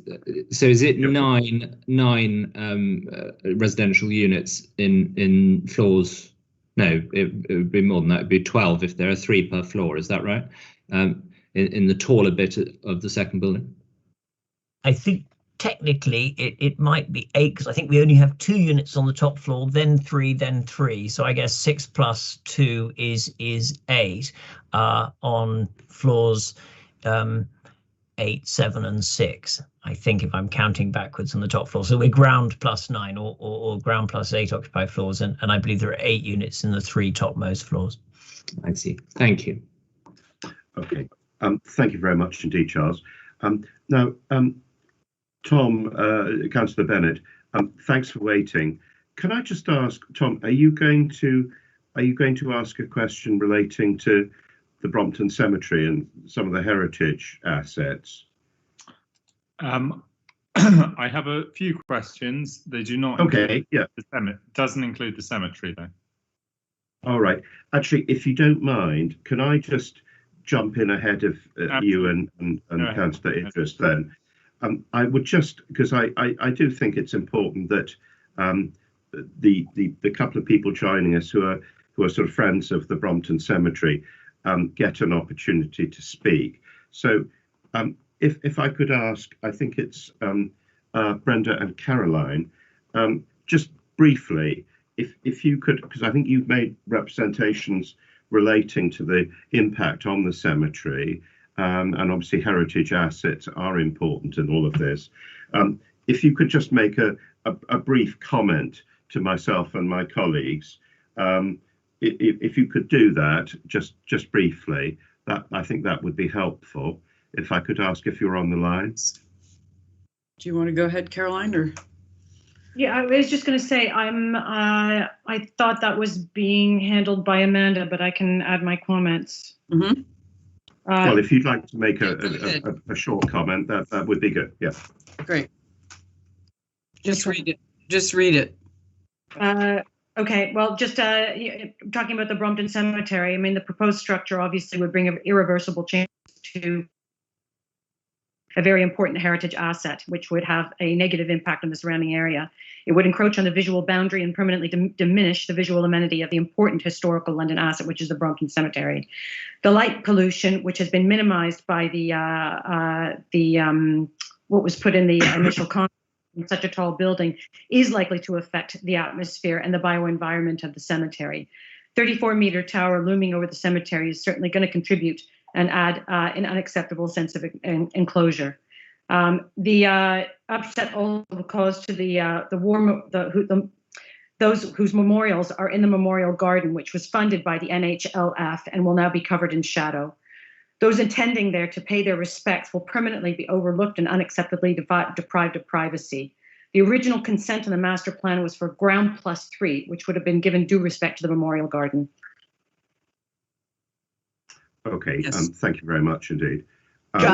You want to add something? No, just simply that it is contrary to Section 72 of the Listed Buildings Planning Act of 1990, which states that you should preserve or enhance the townscape's importance and settings of the cemetery's frontages, and to preserve or enhance the character and appearances of the cemetery as a conservation area with all of its listed buildings and its monuments and so forth, which all the residents enjoy now thanks to the, the recent redevelopment of it, not redevelopment, but restoration of it. And yes. That's what we're most concerned about. The other thing is that I just wanted to say that since the applicant was so, buoyant about having sent out so many brochures and doing so much PR regarding this project, I mean, it is highly unusual that only 7 people have written in support of it, given that they've done so much advertising. So I do think that, it should be looked at that there are a considerable amount of people that have objected that are residents of RBKC, whilst these housing units are going to be rented. So these are not people that are necessarily going to be in the community for very long. They may be very transient. And I would like to know where the money's going, both from the sale of these units and from the rents that are going to be paid. Okay, all right. Well, thank you very much indeed for answering that. That's helpful. So, Tom, if I can go back to Councillor Bennett. Tom, please go ahead. Thank you, Chairman. Questions for the applicants, and I've got a few, I'm afraid. I'll try and get through them as quickly as possible. The first one's regarding the affordable rent. So it says in our papers that there's some sort of covenant in place for 15 years. I just want to know what happens after 15 years. Is it possible that they all go up to market rent, or what's the, not just the plan, but what's the legal obligation there? And also, sorry, whilst we're on affordable rent. And this is just maybe my lack of knowledge on it, but who decides who gets the apartments for whether it's a discounted London living rent or London living rent? How is that decision made? So those are the first two questions. Thank you very much indeed. I think we can be very sort of clear on our sort of responses on that. Claire, would you like to reply with some detail?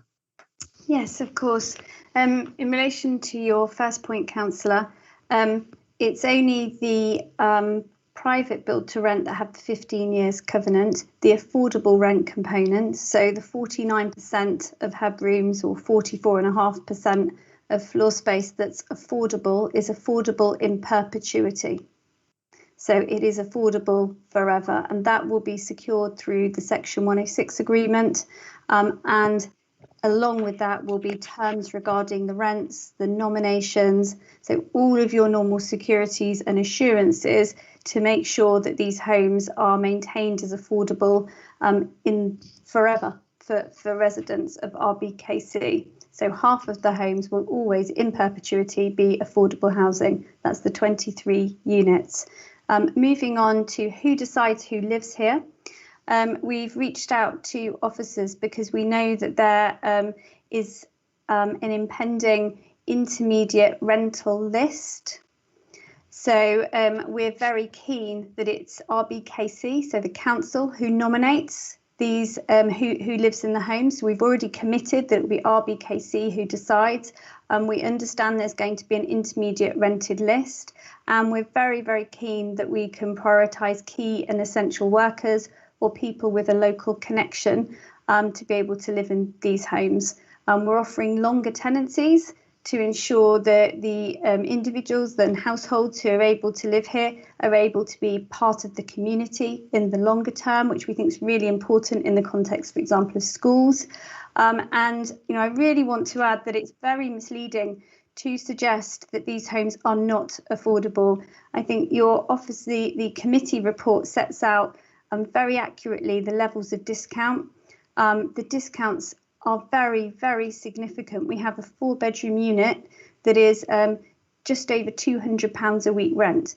These are very, very affordable homes. There's a range of affordability, and that is set out in the committee report. I won't go in detail through those, but the discounts are significant. And in addition to that, there's an absolute cap on incomes, and no household can earn more than £60,000 at the upper end. So there's a full range of affordability to cover a full range of local people's needs, and those homes will be protected in perpetuity. That's very helpful. Thank you. Thank you for that. No further questions on that. The next one was on the landscaping. So I know some of the plans we've got do have some trees on, but I imagine that's not necessarily the final plan.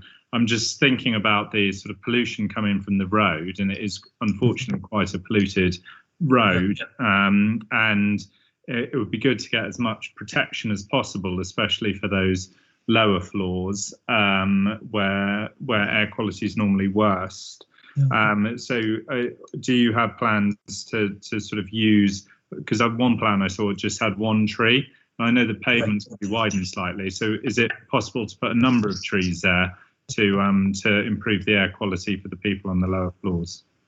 Tom, that's a really good question. And firstly, to reassure you, we're going to preserve the 2 street trees that exist on the Old Brompton Road adjacent to the site, so they're protected as part of these proposals. But we're going to introduce new street trees in that section of public realm that we're proposing to the west. Now, that obviously we will deliver those trees and that landscaping as part of these proposals. But clearly, when the master plan comes forward, there are going to be further opportunities to green the site, and so what we're doing is, I guess, the first chapter in a process of increased biodiversity on the site. But we're certainly looking to maximise what we can do in this early phase of work.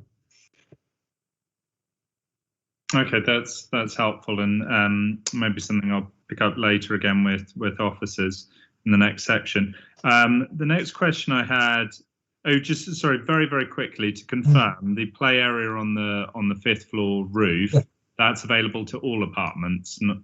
It is. There's a note in your officer's report. It's 82 square meters. That is inclusive of the landscape, and the technical requirement for the affordability, if you feed that into the GLA's child yield calculator, spits out a requirement of 90 square meters. So we're 8 square meters short.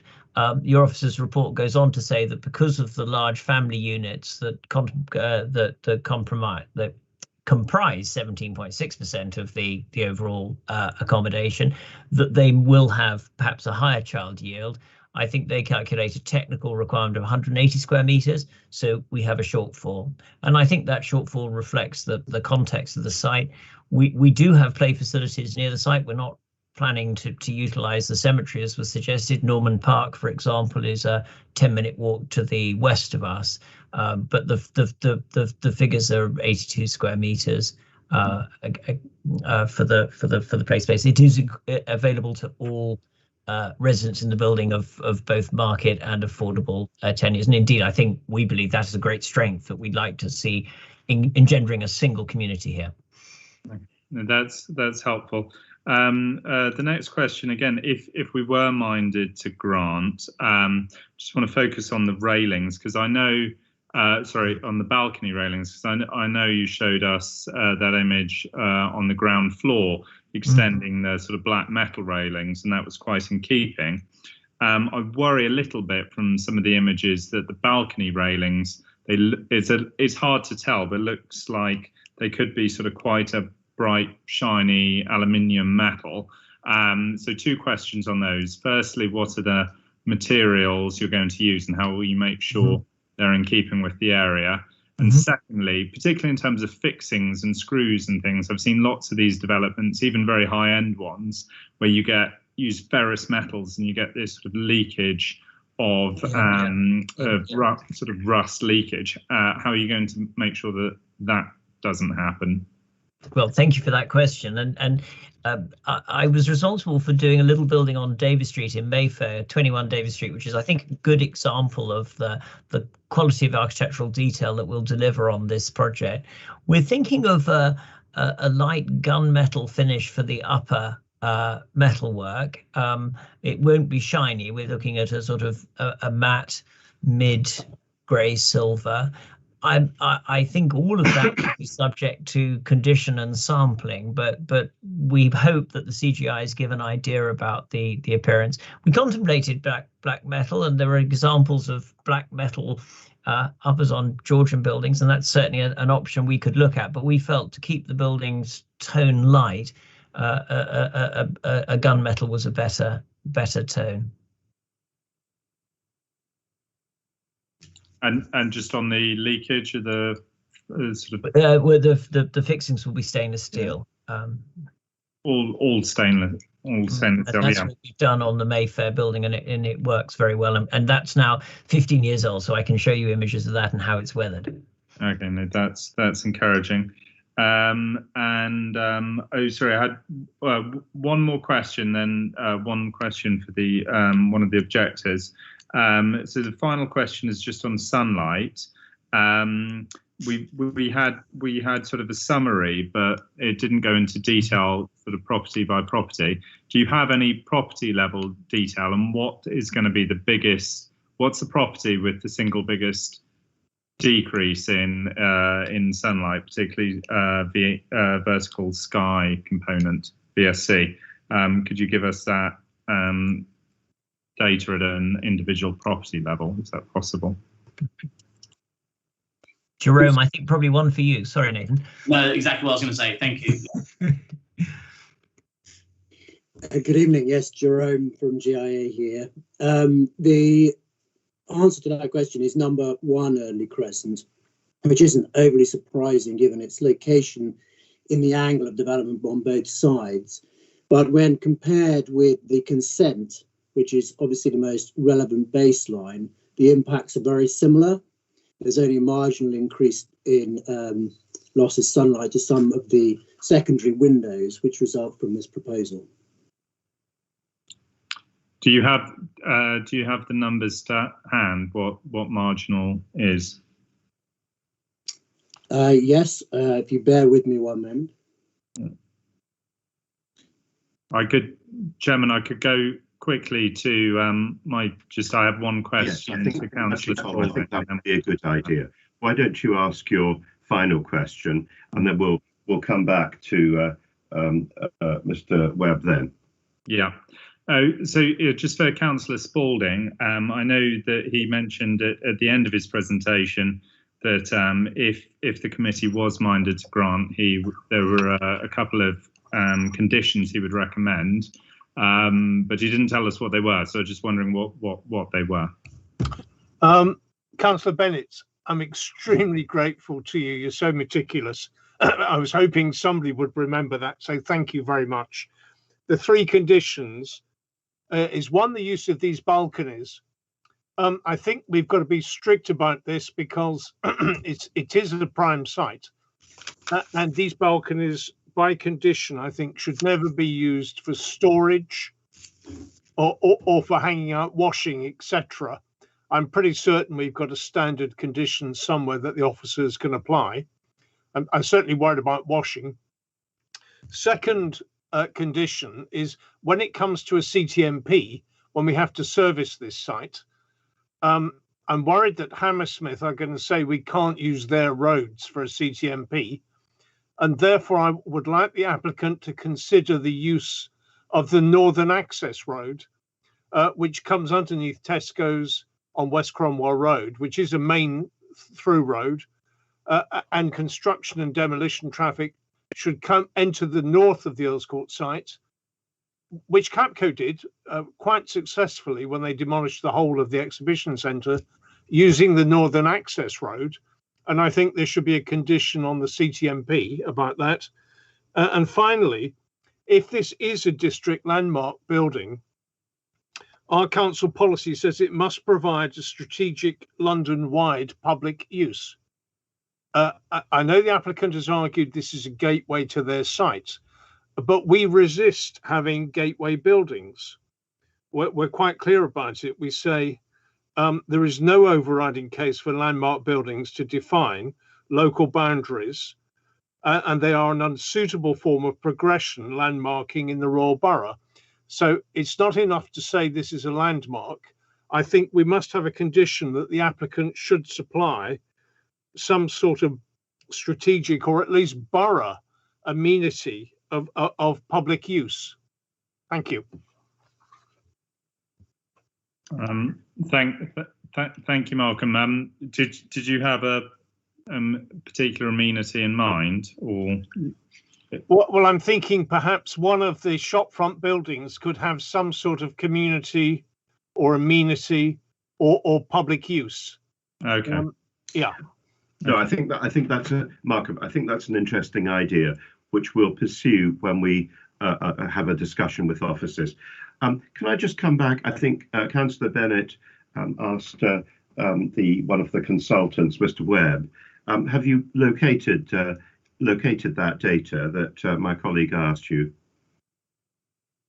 Yes, I have that. So if we look at number one, Early Crescent, in terms of the daylight position, there are 24 windows which have been assessed for VSC, and they relate to 17 rooms. Two of the 24 meet the BRE baseline criteria, and 21 of the remaining windows see no material difference in impact than the consented scheme. That leaves just one window which does see more than a material change, but that is to a dual aspect room, and the other windows to that room are not materially affected at all. It's on the top floor. In relation to the no skyline, which is the second daylight test, of the 17 rooms, we see that all but two meet the BRE criteria or see no noticeable change from the consent. And of the two that don't, the retained level of daylight distribution to those rooms remains very high at 69% and 72%, which for a room is a very good level of daylight distribution. If we turn to sunlight, the first thing to note is that the back elevation of the property here is facing only just south of due west. So its ability to receive sunlight is already quite constrained just by its orientation, remembering the sun rises in the east and sets in the west. So the further north they face, the less sunlight's available in an event. But in terms of the results, the analysis has shown that there are some additional impacts, but they are minimal in relation to comparison with the consent. So there are 18 windows which are relevant for a sunlight assessment. And of those, we see that in terms of the winter sunlight, 14 will meet the alternative criteria, which is based around no material difference from the consent. Of the remaining 4, so the winter sun, obviously when it's low, 1 is to a bedroom, which the BRE accept are less sensitive for sunlight in any event. And the remaining 3 relate to 2 studios and a living room. But they have very low levels in the existing scenario, and therefore the further reduction is not considered to be actually really noticeable. So you're talking about a 1% or less actual reduction in winter sun, but they do, in percentage terms, throw up a high percentage. They're coming down from sort of 5 to 4 or something like that. 5%, 4%. Yeah, no, it's in one instance it's got less than 1% in the current consented, and it drops to 0. But in reality, that's going to be not really perceptible, and it relates to a room which also has alternative windows which do receive sunlight. There's skylights to the basement level flat, and those windows generate quite a bit of sunlight. Thank you very much indeed. Tom, were there any other points that you wanted to raise? No, Chairman. Just on the only thing is the 3 conditions which Councillor Spalding mentioned. I was thinking of bringing them up with either with officers or putting it. I think that's probably the right thing to do. Okay. I think we'll come back to those because I think that's right. Now I want to ask Councillor Idris because sorry, you've been waiting a long time. Do you have a couple of questions but that's a good thing. Already been covered?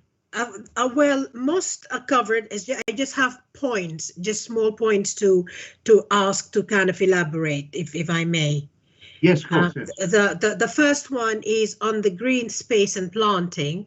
It is just actually a recommendation. So I just want to tell you from the get-go, include pollinators, because that is one of my favorite things, and I will not let any application pass without them. Okay, the other thing is, you mentioned somewhere 68% of the flats have some sort of outside space. I am curious what percentage of that is affordable housing? Right, I can help with that, Councillor, if I may. So 95% of the affordable units have outside space, and 68% of the market units have their own private amenity space. I mentioned that the reason we don't do 100% is because we didn't want to put balconies looking at our neighbours in Erdley Crescent.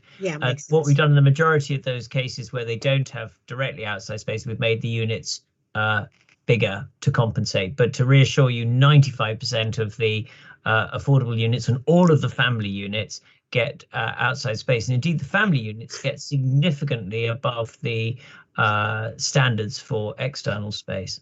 Okay. My second question, thank you very much for that. That makes me very happy. My second question is, I'm not sure if I understand correctly, but the building is not carbon zero, is it? It's not carbon neutral. We will be making so we first of all are very efficient energy wise. We're 55% below the current building regulations. The balance will be dealt with by a commuted payment. So we will be carbon neutral, but it's not all being done on site, and that'll be secured by an obligation. But why move into an obligation when you're building something from the ground up? And the whole world is going towards carbon neutral. Yeah. Why not have it carbon neutral from the get? Because it might be costly to do it now, but in the long run, it will save you having to accommodate further. Is that something you consider? It's a really good question, and we're passionate about sustainability and want to push as hard as we can. So, for example, in this case, we've got a highly insulated external envelope to passive house standards. We've got the best systems we can use. So we have air source heat pumps, an ambient loop system, and mechanical ventilation heat recovery. We're also doing a significant renewables component, and yet with all those measures, we haven't achieved carbon neutrality, and it may be just the characteristics of the site make that very challenging. I don't know. My colleague Phil Grew from Hawley is a brilliant services engineer. I don't know, Phil, do you want to talk about what further steps we could have made? Because I think we've worked very hard. Yeah, thank you, Fred. Yeah, it's a great question, and the scheme for the scale of the site and the accessibility for renewables is maxed out on what can be done. The technologies that are being employed are cutting edge in terms of being an air source led solution. It's an electrically led solution, and as the grid decarbonises, the efficiencies of that system will only contribute to even further zero carbon credentials in terms of operational energy. At the moment, the standard form is to reduce the demands for energy in the first place, which the scheme has done through passive means. We've then employed a low and zero carbon technology on site, which is the air source heat pumps. We've enabled that to link all of the apartments on the entire site together. So effectively, they're sharing energy between each other, which is also a very efficient approach. In terms of adaptability, it's just worth noting as well that there's also a connection for the potential of a future heat network to the site, which if that does come forward, this building would be able to accommodate as well. The standard procedure is to offset, unfortunately, which is not unusual and is standard policy. We've reduced that on the site, I believe, to an absolute minimum, and 55% is quite a long way above the current London plan. As the grid decarbonises, as I say, that will increase to about 89 to 90%, certainly by 2030, 2035. So the building is able to access the best of renewable technologies. Okay. Thank you. My final question is: have you considered having all the waste management taken care of underground? So even the vehicles go underground, take the waste and go out, as opposed to having waste trucks coming in twice a week, 3 times a week. In a building like this, it's not going to be twice a week, it's going to be 3 times a week. And coming in, blocking the street, you have to make it's a very small space. I mean, you're digging up anyways to build such a huge building. Why haven't you considered, and you're not doing any parking because you're not making any allowances for people to use vehicles and whatnot. So why not use the underground space for waste management? The chutes go downstairs, go to the underground, and the cars come pick it up. It's all nice, neat and clean and good for the environment. Well, I think that's a very interesting question, Councillor. And what I would say is, if we were to take, for example, council refuse vehicles into the basement, the ramp itself would take most of the ground floor. And I think one of the things we've worked particularly hard on is making sure that this building, as it touches the public realm, is a positive contributor to it. So residential on Erdley Crescent, where we have residential neighbours, the active shop fronts facing the station and the opportunity area. And I think if you had a large ramp driven into the ground floor, you'd lose all of that. You'd end up with hostile and blank frontages. What we have worked very hard on is to make sure that the refuse arrangements are efficient and minimize the impact on the highway, so that all the commercial waste, for example, is collected from the off street, from the new public realm on the west of the scheme. And we have twice weekly time collections for the residential waste, and the building management will bring the paladins up for collection, so that they won't be on the pavement for much of the time, and they'll be, quickly taken back down to the basement. So we hope we've done the right thing. We certainly would worry about, destroying the quality of the building at ground floor level. Okay. Thank you very much. Thank you. Thank you. Okay. Well, thank you very much indeed, Wala. Very good. So, well, I think, colleagues, we've had a good session there of asking a great many questions. I think that we probably should now move on.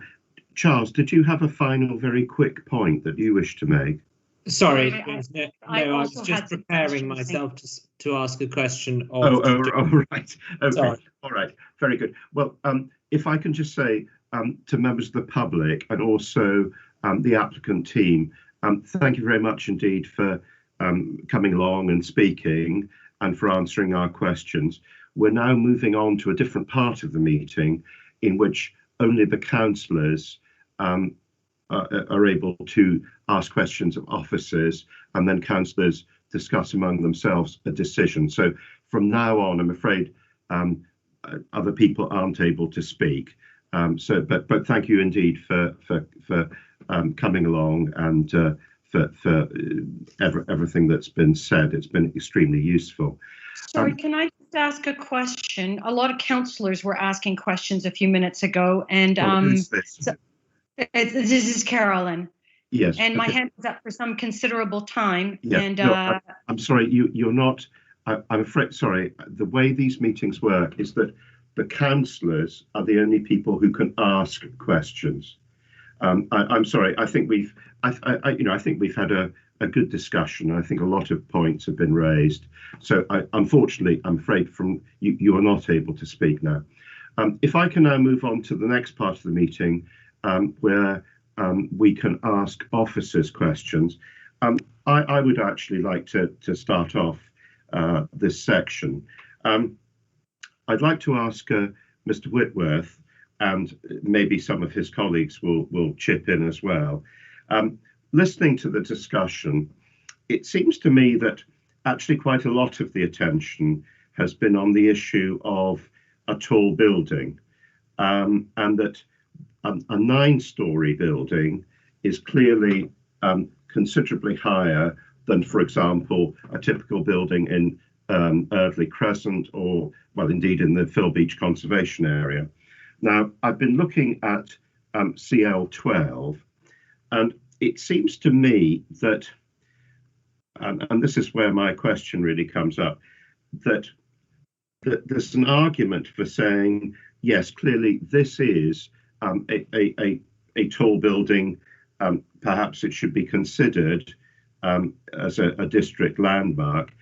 However, we have got the Emperor State Building, which is very nearby, which is obviously a very large building indeed. And we also have the consented Earl's Court scheme. Now, in reality, it may be that will never actually be built, but it is something that is consented, and also reference has been made to very substantial buildings that are either built or going to, presumption is that they might be built in Hammersmith and Fulham nearby. And I'd just like Mr. Whitworth to address that issue, because I think that seems to be the thing which is it's a common thread of a lot of the comments that have been made. So, Joe, do you want to address that? Thank you, Chairman. It is accurate to say that there are a range of contexts, and you've identified some in what you've just said. Policy CL12 obviously requires new buildings to respect the setting of the borough's townscapes and landscapes through appropriate building heights. Now, obviously in the officer's report and in this presentation, we've set out that we think the height is appropriate, and councillors may take a different view. But it's certainly the case that the consented schemes in the vicinity of the site, irrespective of their status, are a material consideration. It's a consented scheme immediately adjacent to this application site. Okay, thank you. The next point I want to raise, and I might be jumping a bit ahead because I think colleagues will want to ask questions as well. Councillor Spalding came up with 3 suggested conditions, were we minded to grant this. I think the use of balconies, that would be something that it would be possible to have a condition. We've done this in the past, I think, saying that we limited by condition what could be put on a balcony. I think that's correct, isn't it? It's certainly the case that we could add a condition if the committee chose to. My only point on that would be the enforceability of a condition that stops individual tenants putting items on a balcony is difficult to enforce, and that this is usually something that is handled through tenancies and leasehold agreements, where it's far more easy for a landlord to enforce against those sorts of things in the council. But certainly it's something that we could look at if the committee wanted that extra safeguard. Okay, I think the idea of a CTMP access condition. Now, a CTMP, again, if we were minded to grant this, that would have to be submitted, and obviously that would be quite a complex plan for something of this scale. The idea of saying, rather than using Hammersmith and Fulham, that we could use the part of the Earls Court site and going up to the Cromwell Road, presumably that would be something that would potentially be entirely feasible, I guess. Yeah. Yeah, so we've obviously secured a CTMP, recommended securing a CTMP. However, to specify that it must consider that road only would be problematic, because we don't know whether it is feasible. What I would suggest, perhaps, is that we could add an informative that requires the applicant to consider that route specifically in any submitted CTMP. Okay, and the final point that Councillor Spalding raised, which was the idea of some kind of amenity use as part of it would be the shop front, the commercial offering at the ground floor level. Is that something that would be done could be done by condition, or would that be feasible? No, I don't think it would. The reasons for that are policy CR12 sets out our policy on tall buildings, and a district landmark does not have to be of a significant London-wide public use. The building height SPD suggests this could be one of the reasons why the council might find a tall building acceptable. We've obviously set out the reasons we think it serves its function, and including an amending condition to change the use of that building wouldn't be supported by policy. No, okay, I understand. Okay, that's helpful. I think, Charles, do you want to go first about this? Yes, please, and thank you very much. Question for Joe Whitworth. A few questions, I'm afraid, again. The quality review panel document, I don't think that was in our packs, and I've really struggled without seeing what our quality review panel have had to say about this building. Forgive me if I've missed it, but it's really a comment that would really help us. Then the next one is a question, and that's Historic England.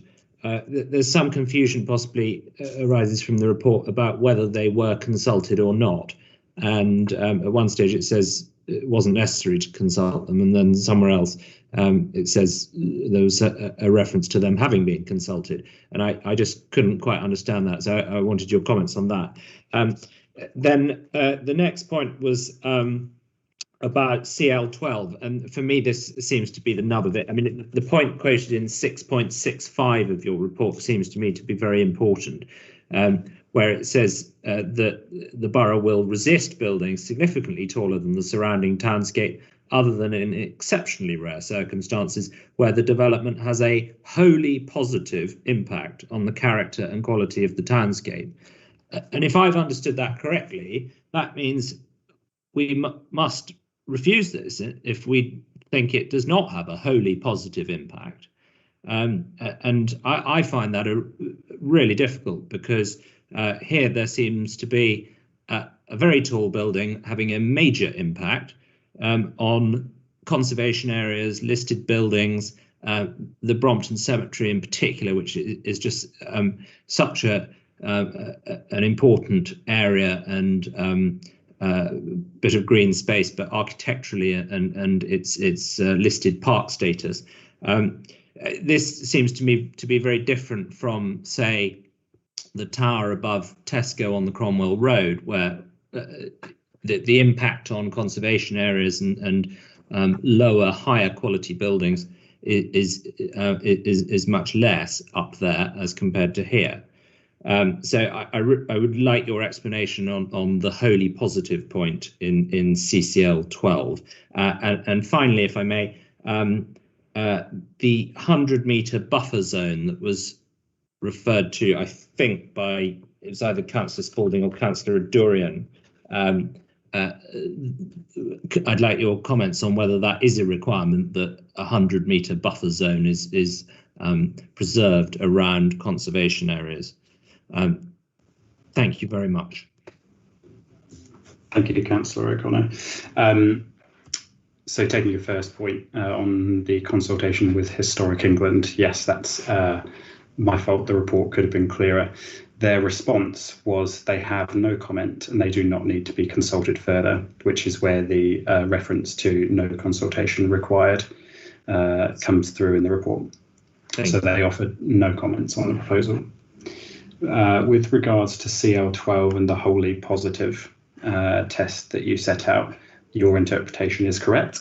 And we have obviously set out in the report why we believe it meets that test. The committee may find that they identify harm where we haven't. And in that case, you may find conflict with that policy. You may wish to take a broader view of the intent of the policy and whether this scheme has wider townscape issues, or you may consider how this scheme may fail that policy, but other material considerations, i.e. the planning balance, outweigh that conflict. Or you may also find that the conflict is so harmful that it does warrant refusal of the scheme. Does that sort of help to address that point?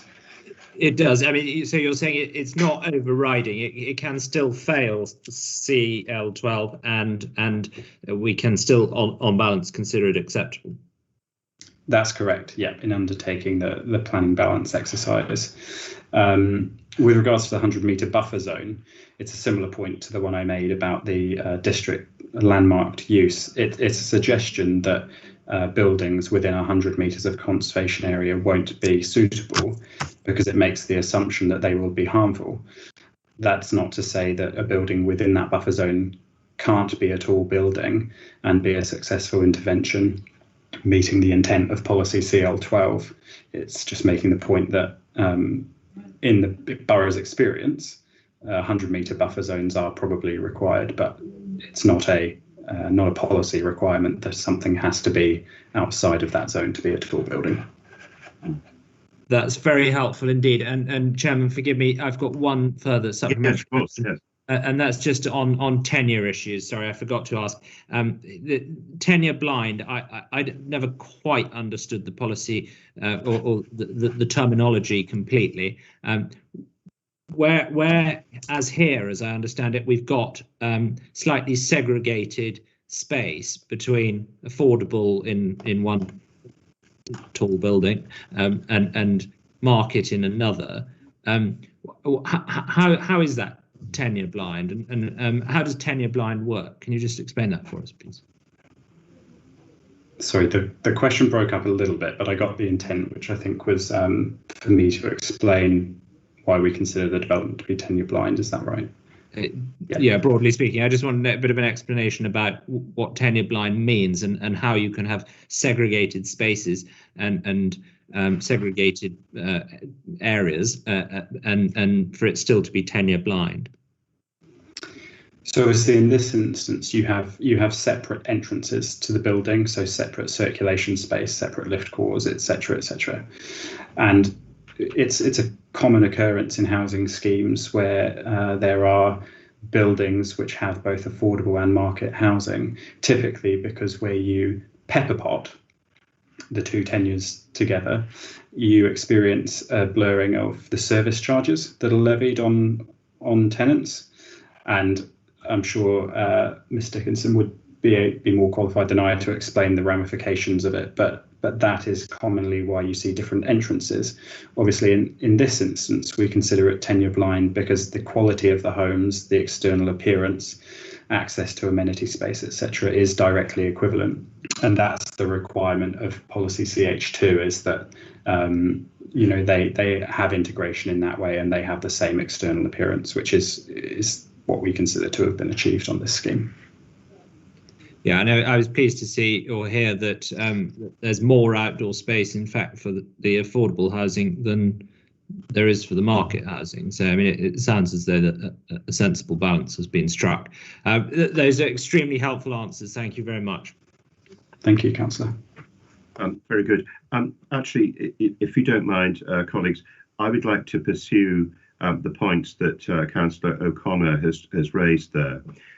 So just to clarify this, Mr. Whitworth, I'm sort of sympathetic to Councillor O'Connor's train of thought. I think that CL12, the test, which is it's 665 is the para. I think saying that the taller building proposed is I think wholly positive. I think that's quite a high bar. I personally, I might be inclined to say it's a perfectly acceptable and reasonable modern building, but wholly positive is quite strong. Just pursuing that, am I right in thinking that we would be entitled to say that we felt that policy CL12 was actually not met in this instance? However, in terms of the overall planning balance, bearing in mind all of the other benefits that the scheme offers, in particular the housing offer, that within the planning balance, the fact that we felt it didn't meet CL12, that was something which was still, the scheme could still be acceptable overall. Is that correct? Have I got that right? Yes, that's exactly right. You can weigh, or you can give as much weight to conflict with that policy as you wish, and as much weight to the benefits of the scheme as you wish in determining the application. I would just remind the committee they are dealing with a tilted balance, given the presumption in favour of development as well, in weighing those public benefits against any harms they identify and any conflicts they identify with the development plan. Yeah. Okay. Thank you. Mo, Councillor Bakhtiar, did you want to add something or ask a question, Mr. Whitworth? Yes. Thank you, Chairman. Well, I share the Chairman's concern. My first point, the height of the building, 9-story, 34.5 meters high. I just want to say this is a major issue in this application. And the second point I would like to raise is when we have a mixture of social or affordable, who's going to be in charge of providing servicing the building? If 23 units are going to be affordable, is the council going to be in charge of this? Because we had issues in the past. Housing associations and council were not consulted, and nobody was ready to be in charge to take 1 or 2 flats. And my final point is, I have asked a question about social housing, which is absent in this application, and I heard the applicant's feedback. What's your say on that, please? So I'll take your last question first, which is on the point of social housing. Putting it bluntly, there is no requirement on this scheme to deliver social rented housing. For build-to-rent schemes, as the applicant set out, the policy requirement is for discount market rent, and then within that, a number of bands of affordability. This scheme comes forward with incredibly good levels of affordability across a range of income levels, all capped to below £60,000 income threshold for households. So it would deliver, housing at a range of incomes for a range of end users. We would secure the nominations in perpetuity to all of those homes as the council, so the council can nominate into those homes from its waiting list, addressing housing need directly. So putting it bluntly, it's an entirely policy compliant and in some ways outperforms what the policy requires of it in relation to affordability. Remind me of your first question. Sorry, Councillor, back to you. The height of the building and the service charge. Who's going to service the building? I don't actually know the answer to your second question in relation to who will end up servicing the building. Is one of my colleagues able to assist in the answering of that question? This is an issue because we had a problem like this a couple of years ago. Sorry, Martin Lomas here. If you don't mind, I'll just come in, Chairman. Of course, yes. Martin. So just to be clear on your question in terms of who will service the building, Councillor, are you asking who will manage the affordable units within the building? Yeah, so build to rent schemes are quite different to what we usually see in terms of market for sale than affordable housing, which is obviously handed over to a registered provider. Within build to rent schemes, the affordable units are actually managed under a kind of single management arrangement with the private rent as well. So they will be managed by the developer, owner, or management company that eventually runs the site. However, obviously through the legal agreement, we've secured appropriate kind of nomination rights for the council. But in terms of who will actually manage the building, under the kind of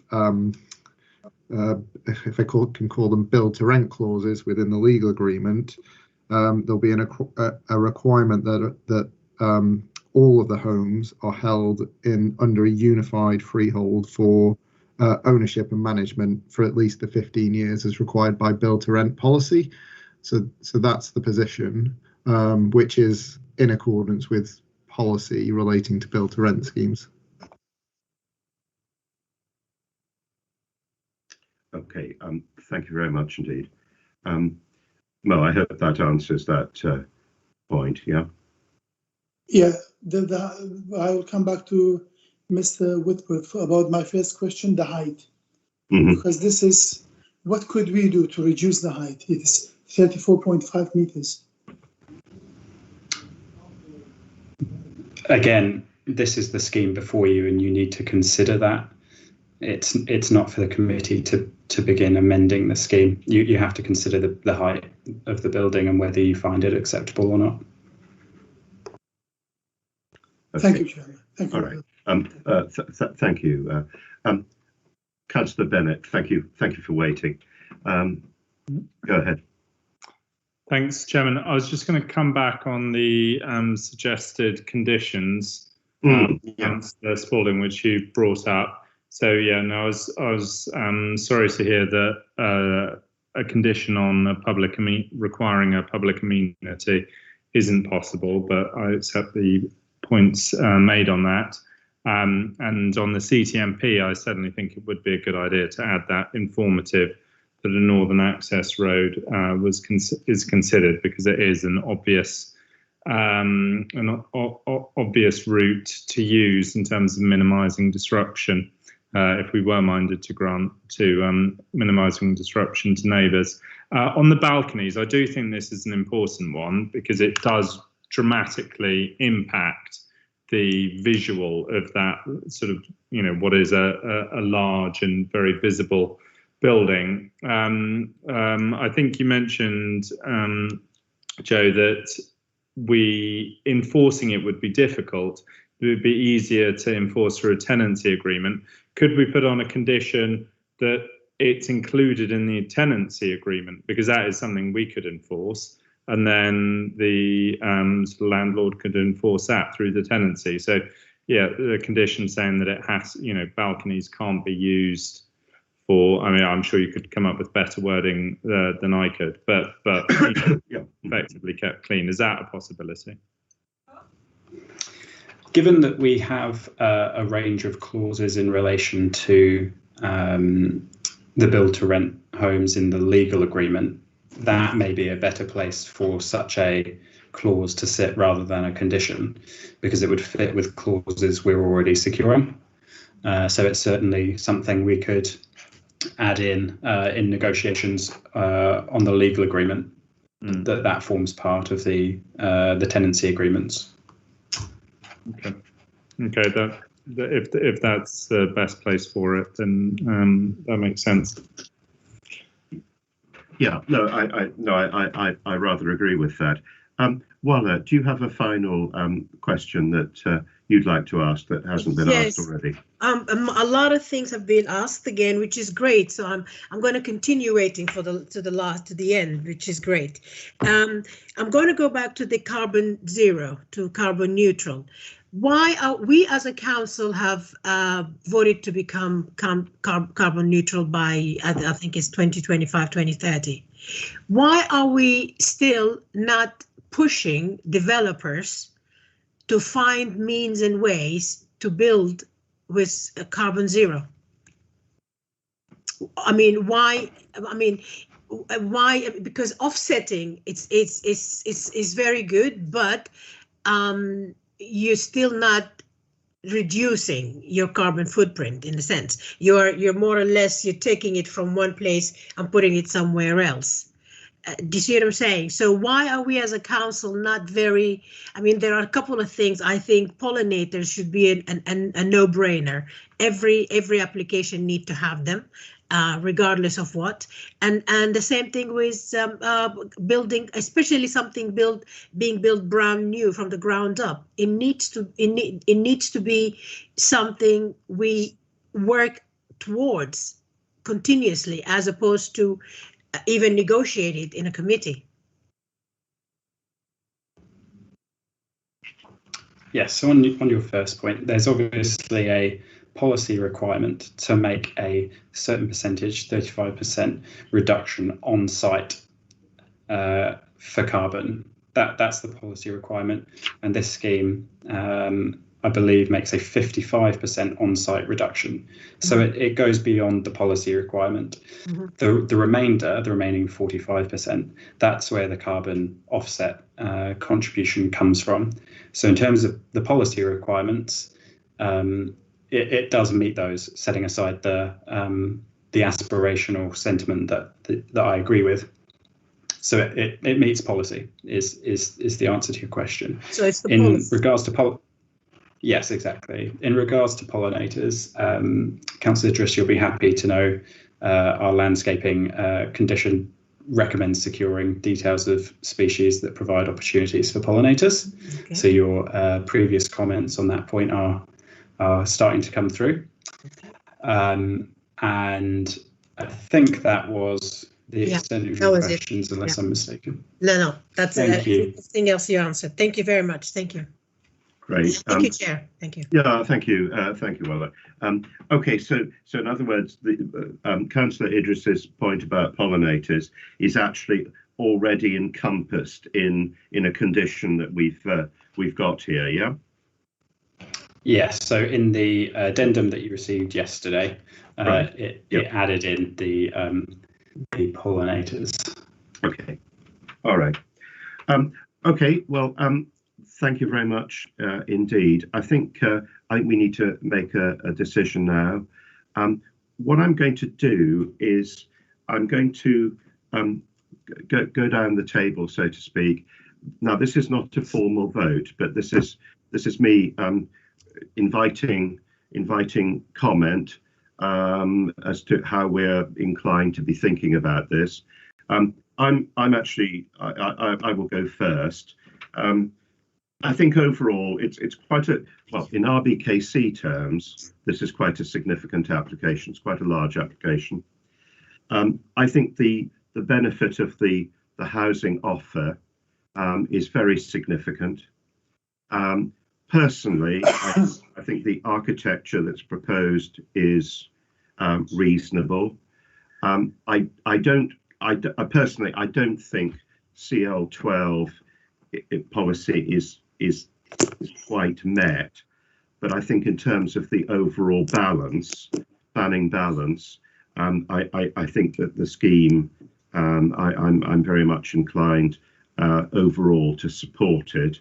In terms of heritage assets, to my mind, I entirely respect the point of view of people who said, for example, Brompton Cemetery, it's a cemetery. It's not a park. That's not the right way of looking at it. It is open space, very valuable open space, and of course listed. But I think the fact that Historic England, I beg your pardon, that Historic England have not raised any objection. I think on that basis, really, it would be quite difficult for us to say that there was a significant, any sort of harm really on that basis. I think that would be rather pushing matters. And I think we've heard that in terms of amenity of neighbours and living conditions, I think for people who will live in the development, if we approve it, I think the overall conditions are good. And I think the impact on neighbours, I think should be considered acceptable. So that's overall where I'm coming from on this. I don't know, Councillor O'Connor, what's your feeling about this? How are you inclined to view it? I've struggled with it somewhat on account of the height of the taller building. I am very conscious of the Empress State Building, although it's not in RBKC, but it's nearby. And I'm very conscious of the consented scheme, whether or not it's built out right next door and behind it. It does feel to me a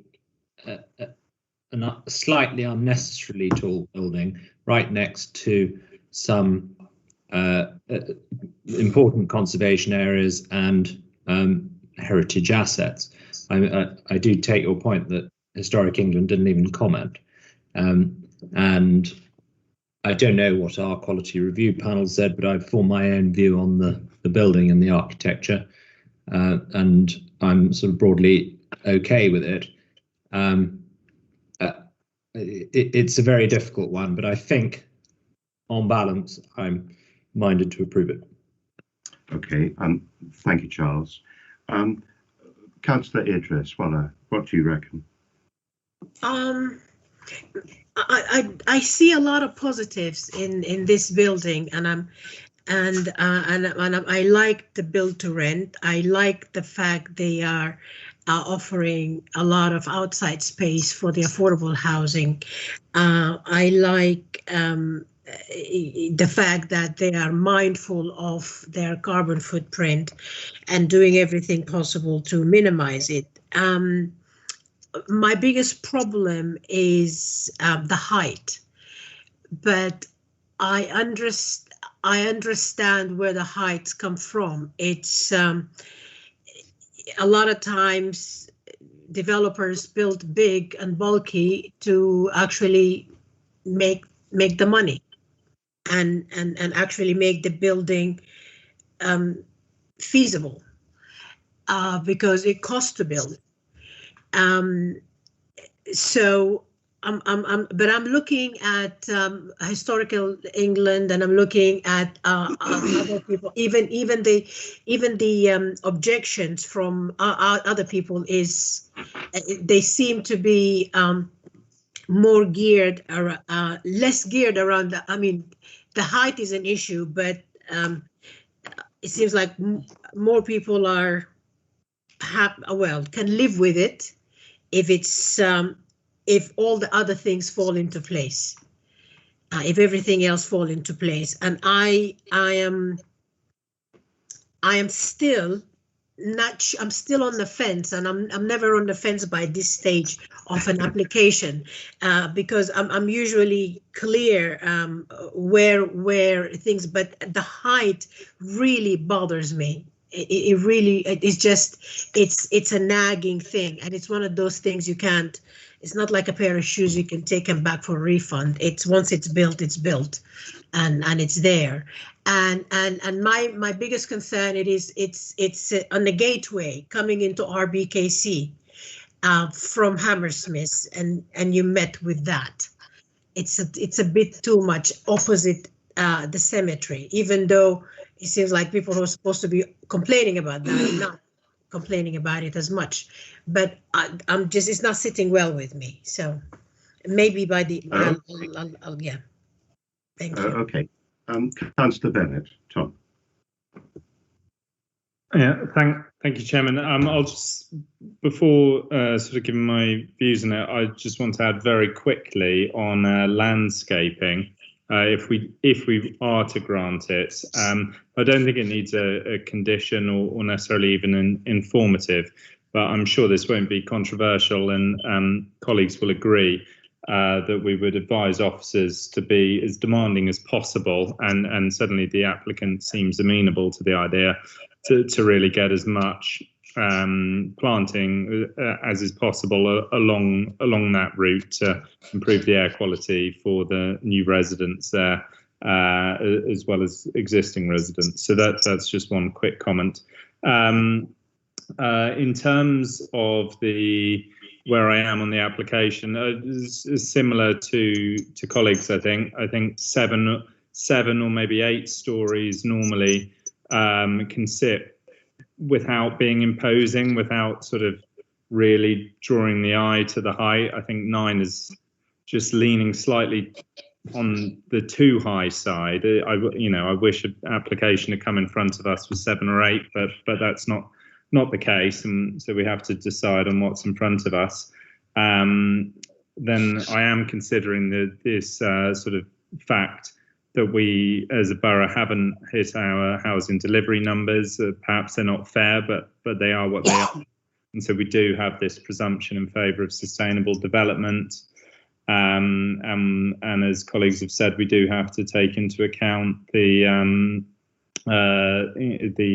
what's been granted permission on Earl's Court site, and the Empress building, which I think is architecturally, in my opinion, entirely without merit, whereas these buildings do have merit. So I'm sort of bearing that in mind. And I think, like you, Chairman, I don't think it does meet CL12, but despite that, I'm still leaning in favour of granting on balance. Okay, thank you, Tom. Councillor Bagchair. Thank you, Chairman. I don't want to repeat what my fellow councillors said. I see lots of positive points on this application. I've been a member of the Plan Application Committee since May 2014 when I was elected.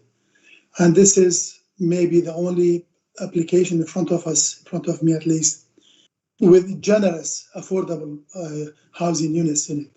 But on balance, I see the height, the damage caused by the height is greater than the affordable housing units provided in here. We have major other points in there, but the major thing is the height and the bulk and the height on the end of our borough. I normally look for conditions, ask questions to find conditions to rectify the damage. I didn't ask for any questions because I could for conditions because I don't think we could compensate the height with any condition this evening. I know it's very generous, but on balance, I think the height is too big. So we have to take it in consideration. Thank you. Okay. Well, thank you very much indeed for that. Okay, well, thank you all for those comments. I think I've got a fair sense of where, on balance, we're perhaps going with this. Before I ask for a formal vote, the recommendation in front of us obviously is to grant, and obviously there's the legal agreement which would have to be signed as well. I would suggest, before I put this recommendation formally to you all, that we, the point about pollinators that Councillor Idris mentioned, that is actually already encompassed within a condition that is proposed. I would suggest that we add an informative relating to the use of the northern access road, as has been mentioned. I think that's probably the correct mechanism for that. And I also take the advice that the use of balconies is probably best incorporated somewhere within the legal agreement, because I think that it sounds from officer advice that that's actually the appropriate place for that, rather than trying to construct a condition. So what I'd like to do is I'd like to take the recommendation in front of us with those slight adjustments and amendments that I've just outlined. So I'm going to formally ask if, in turn, if you're in favour of the recommendation or against. So can I ask Councillor Batcher first? No, Chairman, I'm very sorry. Yes, I just wanted to make a point. I agree totally that the use of the balconies is not something for a planning condition. I mean, it's normally something that you'd find in a tenancy agreement anyway. Yes. But I understand that it is something that could possibly be negotiated in the legal agreement. But I just wanted some more clarification on what exactly is required here, because obviously, you know, there are normally, like I say, tenancy conditions about use of balconies, but what are the members concerned about here? Because obviously people do put tables and chairs on balconies and things like that, you know, and plants and what have you is quite common throughout the borough. So I was just wondering what exactly the members are concerned about and what the legal agreement should try to cover. I think we've heard. I mean, Councillor Spalding spoke to this earlier. I think it's quite clear. I think in leasehold, for example, conditions of leases, hanging up washing. I know in the past, actually, it's something the Kensington Society have often raised, having enormous heaters and sort of paraphernalia. I think if officers looked around for examples, I think it would be quite straightforward to come up with something that could be put into the legal agreement. Okay? Chair. I was also, one of the things I think with balconies is actually altering the appearance of balconies. Some people take the permit themselves to actually paint the walls a different color, paint the railing a different color. It is not just using it as a storage or a hang or something to hang your washing. It is actually altering that balcony from what it is. The appearance of the building is altered as a result of what somebody does. No, I think colleagues, I think what we are seeking personally, I feel is quite clear, and I think, but it's very much for officers to go away and to formulate that into exact wording as appropriate. I think. Okay, so. If we can go back to the recommendation in front of us with these comments, I beg your pardon, amendments, as I've outlined. So I'm going to ask everyone in turn if they're in favour of the recommendation or against with those amendments in mind. So Councillor Bakhtiar.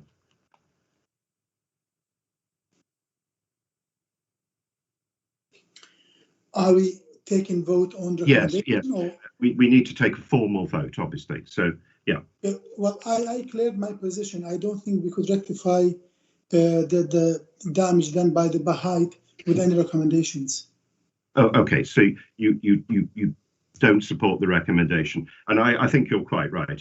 You can't alter something fundamental about a proposal by condition. Okay, thank you very much. Councillor Bennett. In favour of the recommendation, Chairman. Thank you. Councillor Idris. I was hoping you come last. I think I agree with what Mo said, but I'm going to go the other way, and I'm going to reluctantly vote in favor because the building does what it's supposed to do.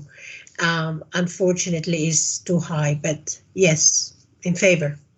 Okay. Well, thank you very much. Clearly, we must always consider what has been put in front of us. So thank you for that. Councillor O'Connor. I'm in favour of the recommendation. Thank you. And I'm in favour as well. Very good. Well, thank you, everyone. So that planning permission is granted with the conditions and subject to the legal agreement, and that is granted by 4 votes to 1. Thank you very much indeed, everyone. Thank you for attending. And just finally, please, we should thank the governance officers who enable meetings like this to happen. It's quite a long evening, and we should thank them. Very good. Thank you very much indeed. Absolutely. Good night. Thank you.